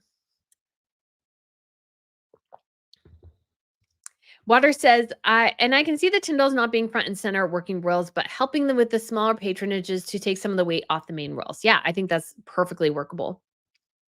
Mala says, he feels justified and righteous in his rage. He's wrong, but no one can tell him that. Yeah, nobody can tell him anything because so many people tried to tell him. Not quite. Rural says Megan only cares about being photographed at tennis and polo. Yes, it'd actually be funny to see if she is all that athletic. I just think that would be interesting to see. Cindy Brodus says, I really hope the Herkles aren't invited back to the fold down the road. They definitely won't be. William for sure will be like, no, Megan. If Harry comes back groveling, saying, I made a massive mistake, my wife manipulated me, yada, yada, yada, he has a route back. Megan does not. They don't want Megan. They don't want Megan. Kay Samantel says the BBC fact that Harry and Meghan don't understand what they do wrong is insane. Yeah, but it's like totally understandable. She's they cause and effect is an utter and complete mystery to them. Seems to be an utter complete mystery because they're like, well, why didn't the royal family do this after we shared all their secrets? It's like, because you shared all their secrets. It's not that hard, guys. But to them, it is. Callie says she doesn't play tennis. She just ostentatiously watches it. Yes. We got Wimbledon. Yes. Starts soon. And I have said it before and I still believe it's true. I think Catherine will attend at least some of Wimbledon. Just putting that out there. Diane says, hi, Pippa, from my pups, Toby and Shorty. Aw, she says hi. Becky says, do you think the rumors that Meghan Markle will believe the rumors that Meghan Markle will never return to the UK? I kind of sort of buy them because she really hasn't. Ever since they lost Frog Mercado, she's like, nope, don't want to go. Don't want to go. And when they went to Nigeria, like she's such a coward when you think about it. She like would only spend the night in the hotel, because it's too risky for me. It's like, no, you're a coward. You don't want anybody to boo you. Nobody likes you here. So that's the reason. Verna says, question, do you think Meghan has any realization of how loath she is?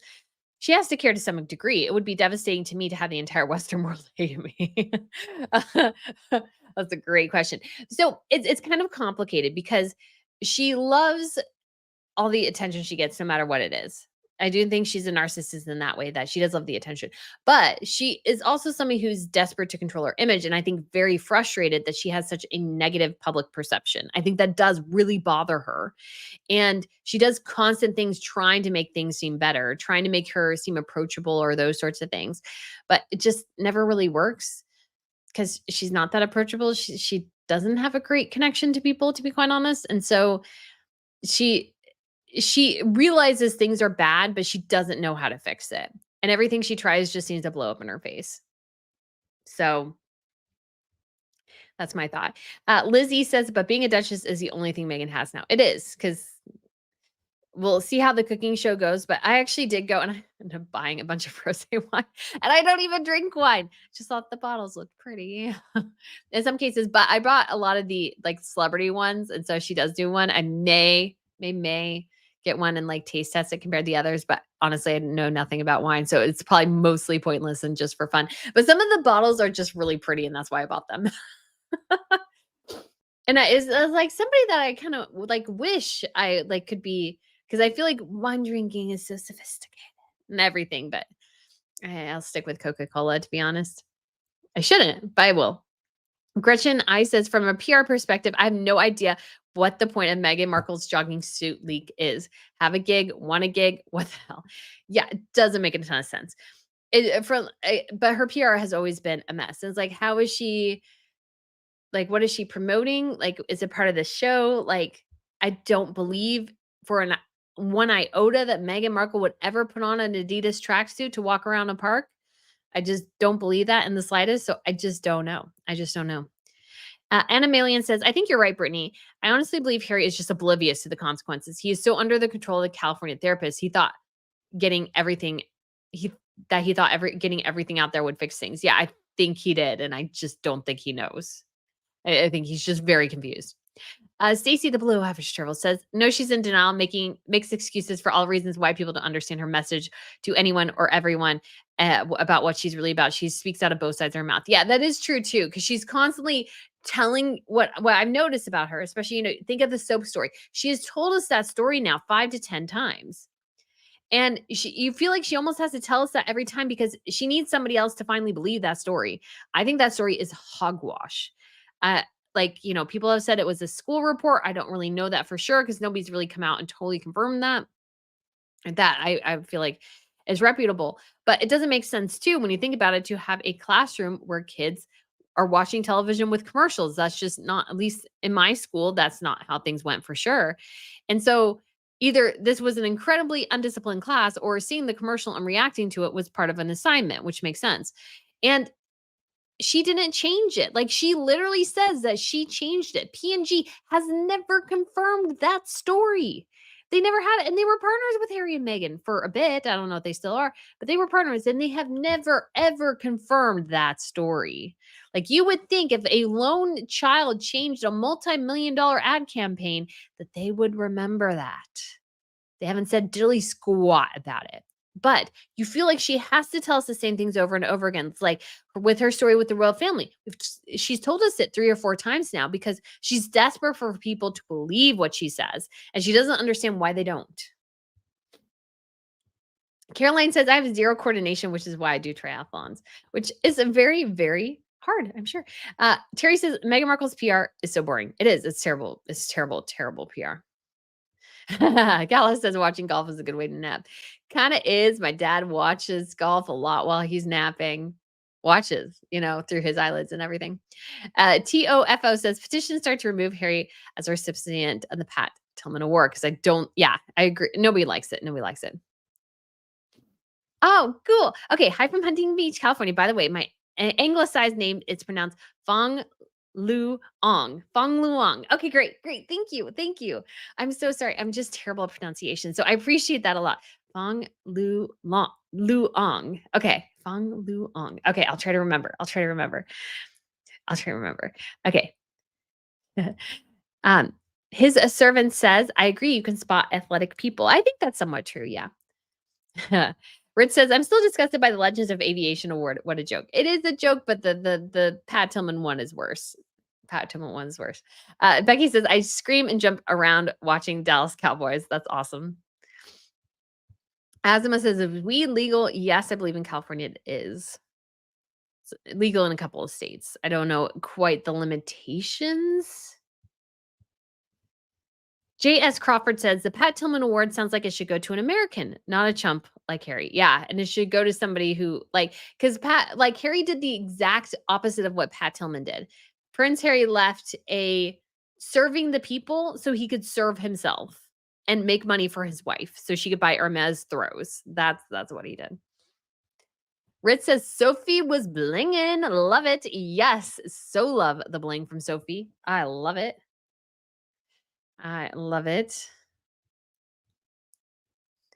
Neely says as well, I love Sophie's tiara. It is fantastic. Yes, she wore the lotus flower and she wore it well. Love the sparkle. Rid says that sparkle twinkled on Sophie. She just glowed. The green gown, though, not my favorite. I thought the color looked really good on her, though, I will say. Akala says, I love Sophie's necklace. Wowza. Yeah, they most likely think it was given to Queen Elizabeth by the King of Saudi Arabia in the 80s. So let's see. Trying to catch up with people. I haven't yet. Maria Harrison says, no, please keep it. We don't want him back. We'll work something out. Cash, jewelry, maybe a couple of tiaras. No tiaras. Don't give tiaras Harry and Meghan because they'll just sell them. But no, keep him away. Yeah, nobody wants him. Nobody wants him at this point, especially when he's under the control of Harry and Meghan. When he's not Harry and Meghan. Because he's sort of under the control of Meghan, until he gets out from under that, you can't trust the guy because he'll do anything to please his wife. And I think part of it is, sadly, is that he's just trying to make her happy and she's just never happy. She's just always frustrated about something. Dolores says, I emailed ESPN and asked how much Harry paid for the award. Told them I knew they would not give to him on his own because he's a traitor to his family and his country. Yeah, I don't think ESPN...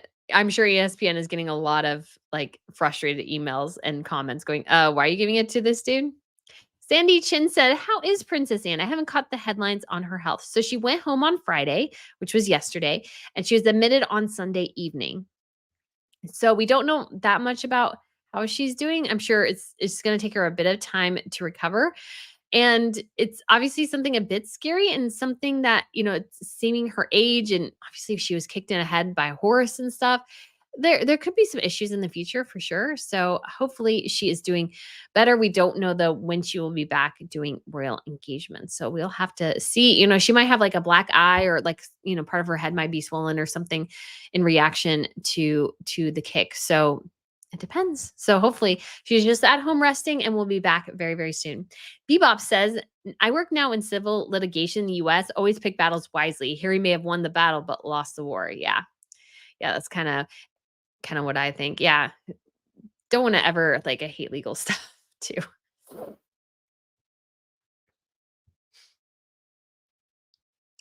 So Anne says Harry is used to the tons of support from the firm. Medals honors just for existing. Now he has to pay out of his own funds. That is somewhat true. Yeah. Because the medals he all has are basically participation for trophies, essentially. And so, I mean, other members of the family 100% had them. But again, it's just like, comparing Pat Tillman and what he did with Harry is just kind of embarrassing. And Million says it's hard to believe that neither Harry nor his ghostwriter kept copies of drafts of the book or records of text interactions or emails interactions as or discussed in the writing of his lawyers. Probably not. Oh, Gretchen says I haven't verified this, but I saw somewhere that the document destruction means Harry may have to pay fees and penalties up to £60,000. Yeah, this may again, Megan sort of lost at the end of the day, lost her war with the Daily Mail because they got so many headlines out of that court trial. They probably made more off the headlines of the articles they could write about her than they ever had to pay her. So at the end of the day, it was just like she may have won, quote unquote, and she may have kept it as a one, but she really lost. She really lost. Lady Snow says, I read somewhere where Prince William wants his two younger children not be working real. This is true. It will be horrible for the RF. Yes, that is what really concerns me, I think, is that he thinks his younger two kids won't be working royals. Because again, at some point, it's just going to be him, his wife, George, and his wife. That's just four for a country of 67 million people. Just from like, Sweden only has, I think, somewhere around 10. Denmark less than that. Like when you have really small populations, you can get away with a really small royal family because the population is small. But when you're talking about someplace like the UK, which is as big as it is, as multicultural as it is becoming, you need something that kind of essentially, you know, brings everybody together under this understanding of what British is. And the royal family kind of plays that role. Debbie says, good morning from San Diego. Happy day to all. Hello. Jojo says Jason worked for the family. He could not have refused to put out the statement. It was written by Harry by the sound of it bombastic and was put through the usual channels. Yes and no, because it sounds like, and I can't remember which book I read it in. It might have been Courtier's, which was Valentine Lowe's book, which was very good. Talked about how that Jason sort of kind of agreed with some of it. Like he disagreed and he agreed and he decided to go ahead with it when he really, really shouldn't have done that. And I mean, you can't foresee all consequences to everything. 100%. But there were things where it may have been like Charles was out, like this was done without like Charles's approval and stuff like that. And it was a disaster for everyone involved. Like literally, this letter just ratcheted up the toxicity to 11. It fixed literally nothing. It created the Sussex Squad, essentially. Sussex Squad was essentially created out of that letter. And that is just bad. It's just bad. Becky says, I heard Meghan and Harry cannot visit where King Charles and Queen Camilla are going to visit. How can they stop those two from doing that? Not quite sure where they're visiting right now. Cannot visit where King Charles are going to visit. Yeah, so I'm not sure quite where that is. But yeah, it's just one of those things where they can't really stop Harry and Meghan from maybe it's a foreign abroad trip. They can't really stop Harry and Meghan from going, and they can't stop really the government from treating Harry and Meghan how they feel like Harry and Meghan need to be treated to appease perhaps the royal family or Harry and Meghan. This is a complex thing about Harry and Meghan having titles and yet not having any official role in anything is that they're abusing it to be treated a certain way that they don't deserve to be treated because they're not working royals. Again, it's very confusing.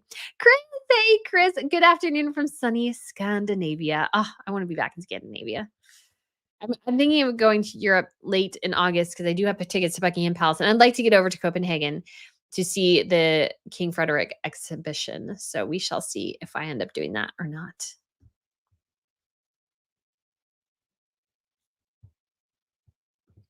Janice says many organizations have lost royal patronages with the death of Philip and Elizabeth. The family picked up some, but not all. As the royals die, more patronages will go. Younger cousins step up. I just that's true.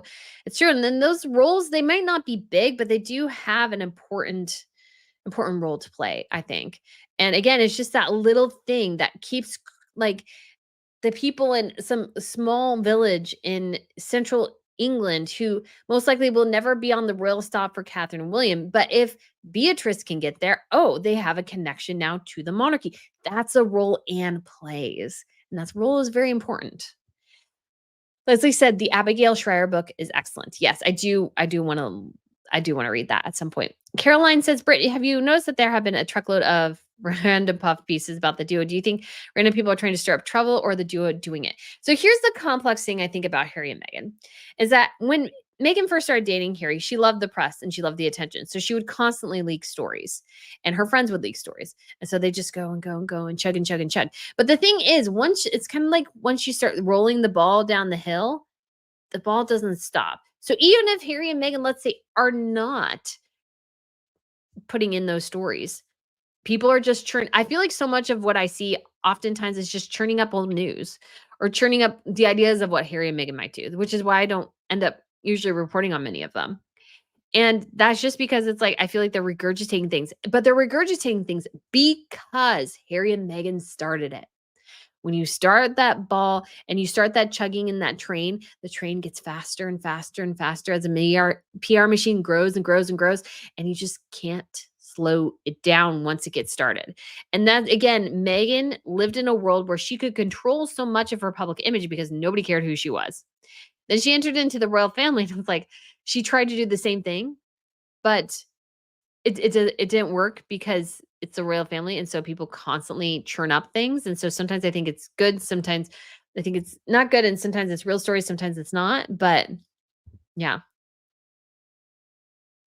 So I don't necessarily think it's them. I just think it's people regurgitating stories and searching for new headlines because they started it and it makes some money. Leslie says Harry needs to change his focus. I personally think I'm focusing on his children and raising happy and healthy children would be best. I think so. I think so. Truth Watcher 24 says there's an article in one of the biggest fashion magazines in Israel detailing how launching ARO without anything to sell at least an item. Yes. That is so awesome. Yes, because that is the thing, is that 100%. It's stupid to launch a brand with 0 products to sell. That's just so incredibly dumb. Like, what are you doing? It's just sitting there doing nothing. People are ripping you off. They're making fakes and stuff of your stuff. Why? Because you didn't release a product. We don't even know what anything will look like. I should look and see. So we're gonna look and see right here, right now. Because I think too, when the latest whatchamacallit thing from Megan, the latest jam that went to Nacho, apparently it jumped American Riviera Orchard by a certain amount of followers, which I think is kind of suspect. So it's still jumped now to 618, which I think is somewhat the result of, I think, paid bots, to be quite honest, to kind of get them back up to where they were before a bunch of people dropped out because you weren't doing anything, Meghan Markle. You can't launch a brand and not do anything with it.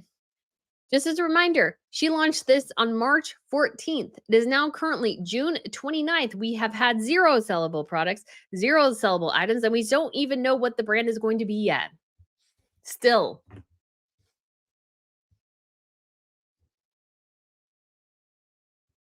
Jane Bucks, a fan, says, I like seeing our family having members all over the world. Yes, it's so exciting. B, when are you getting a tiara? Not right now.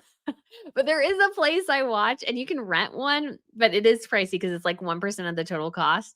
But I would like to talk to them. It's Bentley and Skinner over there in the UK. Maybe see if somebody can talk to me and share a bit about the tiaras they have for like a video on Tiara Tuesday. That would be awesome. Or Tiara Thursday. Stephanie says, I don't think it's Harry's grief now. It's a PR deflection tool. Released a video recorded a month ago where he once again talked about his mother's death at the same time he's embarrassed in court. Yeah.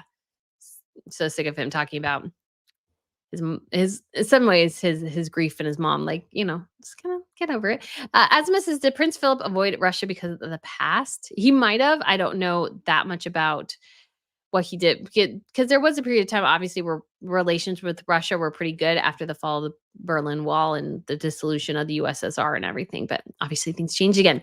Uh, G. Ferrero says, would you delve into the Habsburgs? I would love to. There's just so much that it's hard. Oh, Truth Watcher. So this is the last part of what you commented earlier, talking about how a fashion magazine in Israel was talking about how there's like really nothing to ARO. And oh, there it is. You say as well. They said the one unique item is her business biggest mistake. They ruled it a disastrous launch, and it is. It is. There's just no way to not call it an absolute epic disaster because you need one unique product. Rosé wine is not a unique product. I have actually 4 laying on my floor right now and more downstairs. Jam is not a unique product. So far, we have 0 unique products. Or even if they're regular products, like how are they unique or interesting? And I just thought of this too. If Meghan Markle, if her whole brand is American Riviera Orchard and she does not source her grapes for the rosé from American Riviera Orchard, again, oh, I almost hit the flower over again. Again, the name is pointless. The name is pointless and stupid. Like everything from the brand should be sourced from her local community. If it's not, then the brand name is meaningless. Again, it's like just branding 101. Kaza says, did you see the video of Crown Prince Christian graduating from high school? The body language between Frederick and Mary looks so at ease. Good to see. Yes, I did. So I want to do a video on, well, that would be part of the Crown report, which hopefully maybe we'll get done this weekend. Becky says, do you think King Charles should be doing all these engagements so soon? Oh, gosh, yes and no. Like I appreciate that he does it because I think it's so good, but at the same time too, I can understand why he's pushing himself too much, but he does need to be seen. So I get that. It's hard. Philip says, I love the Crown Report. Why, thank you. I appreciate that. Brittany, Google Translate would help get into the Spanish scandals. I don't understand what you mean by not knowing Spanish. Can't get into the weeds of it. LOL. I mean, I know a decent amount, but yeah, there's some things you just don't know because you just don't speak the language, and you can use Google Translate and it helps, but it's also time consuming to get through stuff. And you just, without being able to Google specific things, you can't get into things. Like sometimes in order to get like a picture from a foreign royal event and I can't get it the normal ways, I'll actually go through and like translate how their title is made in their country to maybe hit something different in the algorithm. Becky McCoon says, anybody else knows that Queen Camilla did not drink her drink during the Japanese emperor dinner? I didn't notice that. There could be a couple of reasons for that, but it could also be that maybe she's, I don't know. I don't know. Tracy says, leave the British royals alone, Brittany. I see you trying to compare them to the Spanish ones. I believe William and the Slim Down, you go pay for more people, taxpayers have a say in having more. It's more complicated than that, but I don't think it's wrong to compare them to the other royals. Don't think that's wrong in the slightest. Because they all, like, Spain doesn't have many royals and they operate from a very, very slim budget. It's totally possible. So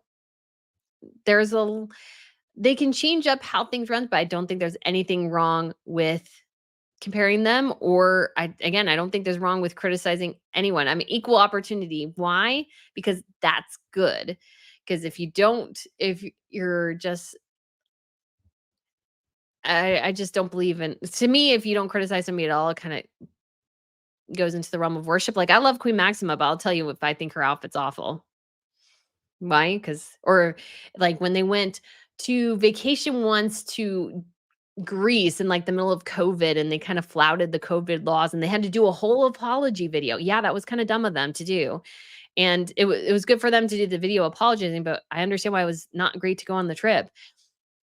So again, it's just something where I think it's more appropriate.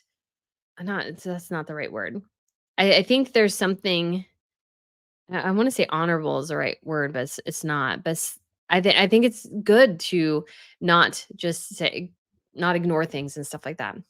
So let's see. Crinkle Stilt Skin says, good morning, Brittany and Pippa. California here. You look lovely today and we are proud of all your hard work. Love RNN. Why, thank you. Why, thank you. And Truth Watcher says as well, ruled that ARO launch was disastrous for being launched without any items to be sold, not even one unique item. Yep. Kala says, so it's Harry's diversity, his mental density. Like, I don't want to be mean, but yeah. Betty says the same thing with books. Highly promoted are more awarded regardless of value. Hard for new authors like me. Yeah, I agree. It's hard to break into stuff in some ways. It is because they like don't want to. And it's like even with the publishing industry, they can say a book is a best selling, but sometimes it depends on how much they sold the books to the bookstores. And sometimes the bookstores are incentivized or told, well, you can't just buy one book, you must buy 12 books. And so they can increase artificially their numbers, even if they're not selling out of the book. And so they can call a book a bestseller, even if technically it is not. So there's a lot of finagling going on behind the scenes to make things overall, in many instances, look more successful than they actually are. Sophie looks so elegant in her tiara. She did. All right, let's. So we have Valuron says Harry needs to get over his dead mother. Move on, buddy. You're not the only person to lose somebody early in your life. Yeah, I mean, I'm not trying. Yeah, it's you don't want to be rude, but also it's like, yeah, come on, and we know this already. We know, and I feel like what I like about William is that he doesn't like. Not everything is always about, well, I need to honor my mother. I need to honor my mother and like everything you do. I think William does do that, but he doesn't need to tell us that. Why? Because he's doing it for himself, not for attention. And it feels like too often Harry is talking about his mother for more attention about it and not just because he loves his mom.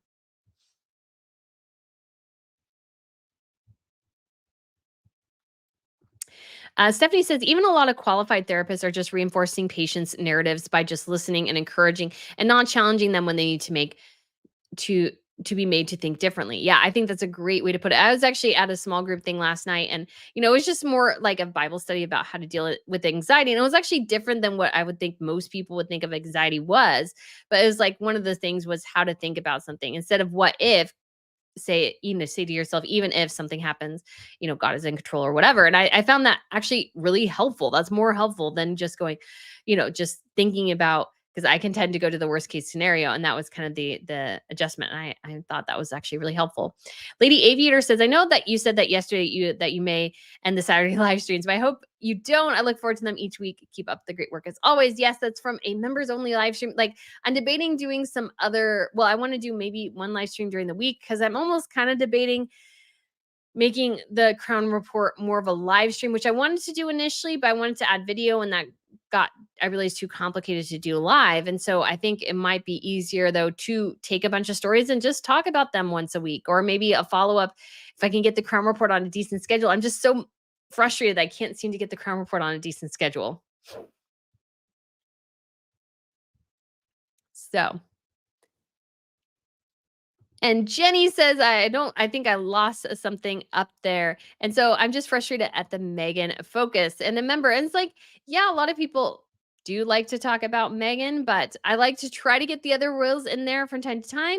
And it's just not always as easy as I would like it to be to get everything together. But I love doing the Crown Report. I love talking about other royals, but a lot of people want to talk about Harry and Meghan too. And I think what they are doing with the monarchy does have a big impact and it can damage the monarchy into the future. And I think this is a question more families are going to have. What do you do with rogue members in this time where anybody can gain attention, anybody can gain notoriety in different ways because of the advent of the internet? It's changed a lot of things. And so are the various monarchies changing in order to do that? Well, we have another Harry and Meghan situation. It's an interesting thought.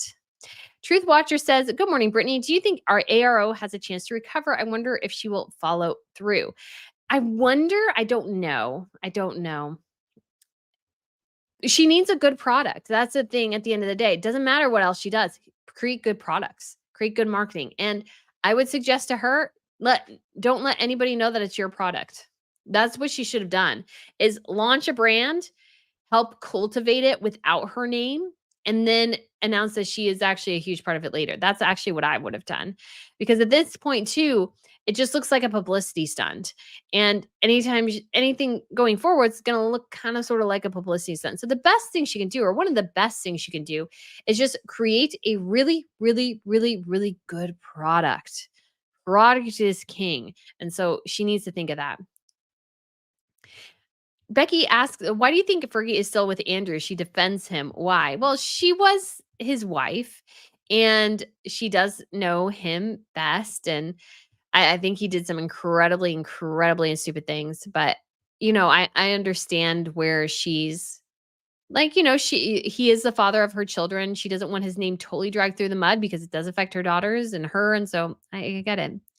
Monique Morris says, I love Anne, but she's got a concussion and nothing changed because nobody knows what she does. Nobody started conspiracy theories about her and the monarchy didn't fall apart.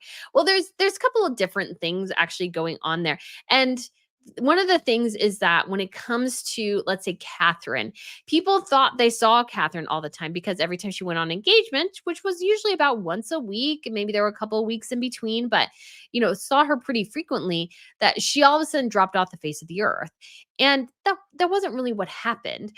And we got a good explanation for it. But I think it was this weird disassociation in people's minds where you can see a celebrity and photographers will follow around celebrities, but that doesn't really exist with royalty.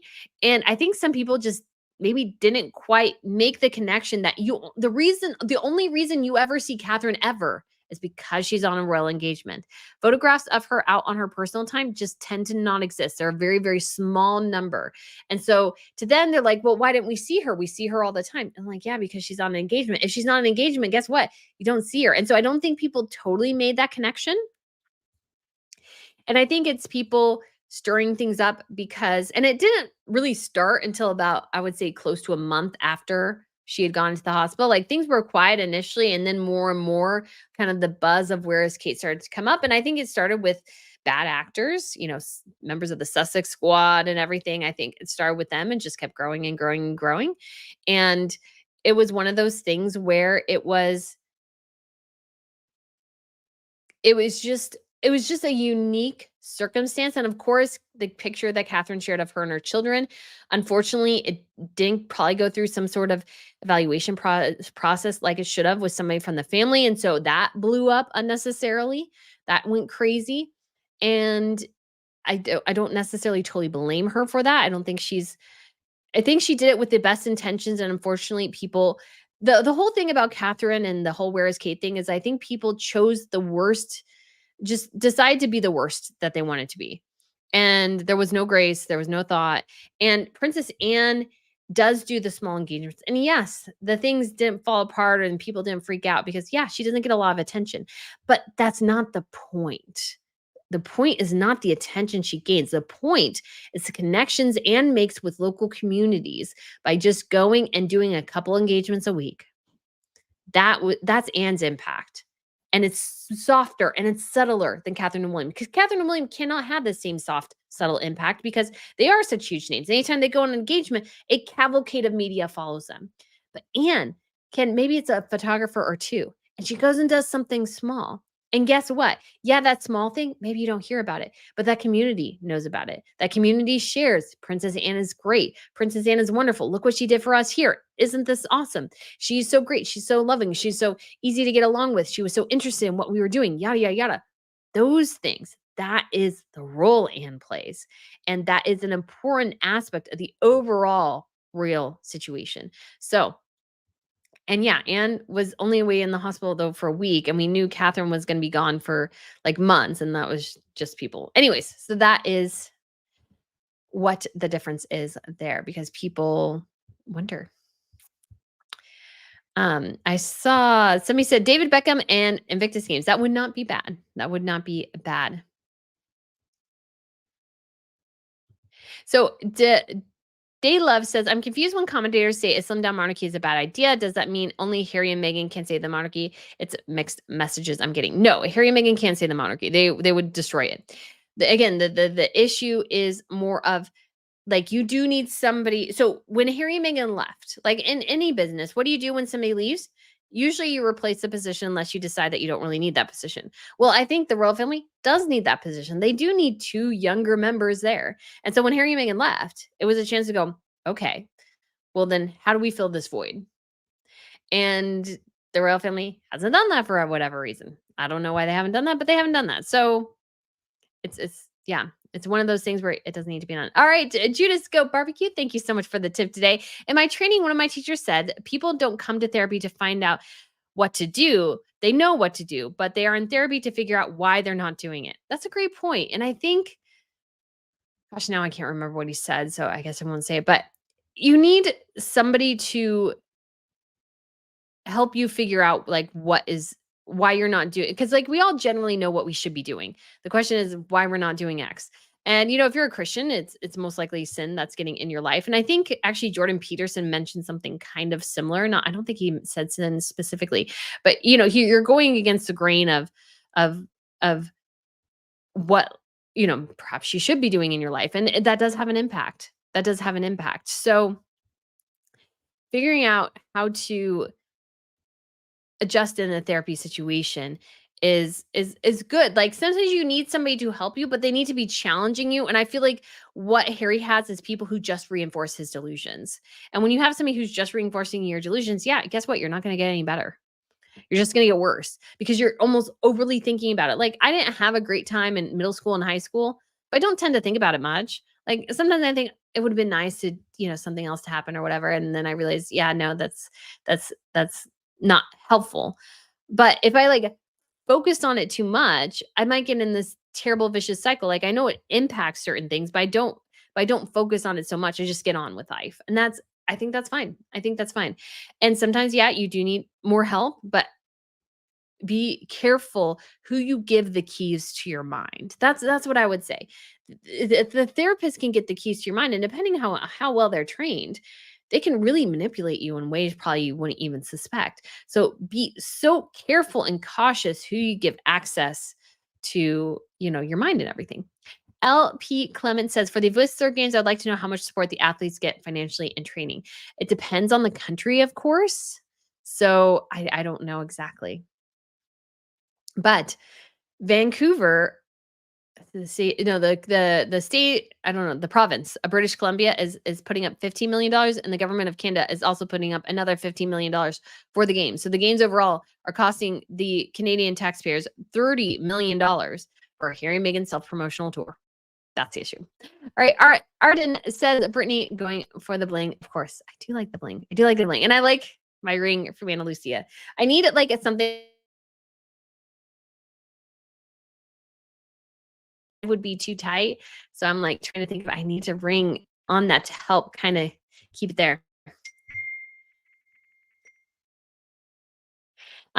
Rich says, notice that in Denmark, the marriages have been with non-dates. Should be interesting with Christian. I'm sure the ladies are lining up. Yeah, because he's the only real, besides George and Jock, they are the only real heirs of their generations. So yeah, you won't get a ton of like, the ladies will be like, because all the other crowns are going to ladies. So Patty says, if I want to shake hand with the king, I'll go to England. I don't want SHIT like Harry and Meghan coming to my country. Yeah. Like they can come here and that's fine, but don't try to make the United States the United Kingdom and have yourself be treated as a prince like you were at home. That's not how it works here.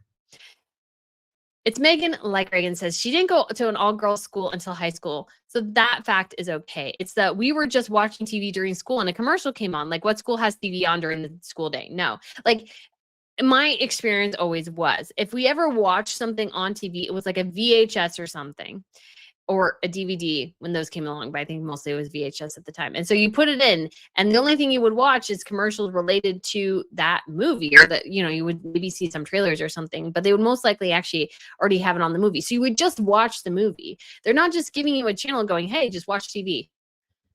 No school does that because it's too much of a liability depending on what could pop up on the screen. So like, you don't do that. Sapo says a spell check is killing me. I have those issues too sometimes. I don't like always typing on my phone. It's always not always so fun. All right. So just trying to get to the end here because we'll go ahead and wrap up and see if there's anything interesting. And Bobby says, yeah, the only time we had TV on the school was when 9/11 happened. Otherwise, it was a VHS type. Yes, 100%.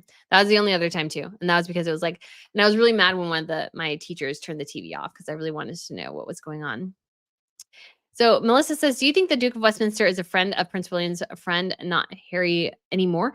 I think he's always been closer to William. Quite frankly, I was actually a little bit surprised that he decided to make that Harry decided to make the Duke of Westminster one of the godparents to Archie, because I just never see them together, and I see him with the Duke of Westminster with William quite more. So, so anyways, guys, Sugar Cookie says, "I okay." So now there is yet another scenario as to how she saw the commercial. She has to figure out which one is true. 100%. 100%. And that's because it is all about selling the narrative, not actually about the truth of the situation. So, guys, we will go ahead and end this today. Thank you so much for watching. And I got to say this one right now. K Coffee says, "Please, someone send Harry a children's book on the American Revolution." Yes. So he can understand what it actually is, because that would be awesome. So, guys, again, thank you so much for watching. Miss Pippa says, "Hope you have a great day. Enjoy time with your friends and family. And I shall see you guys again oh so soon. Bye." Yay, Miss Pippa. Miss Pippa.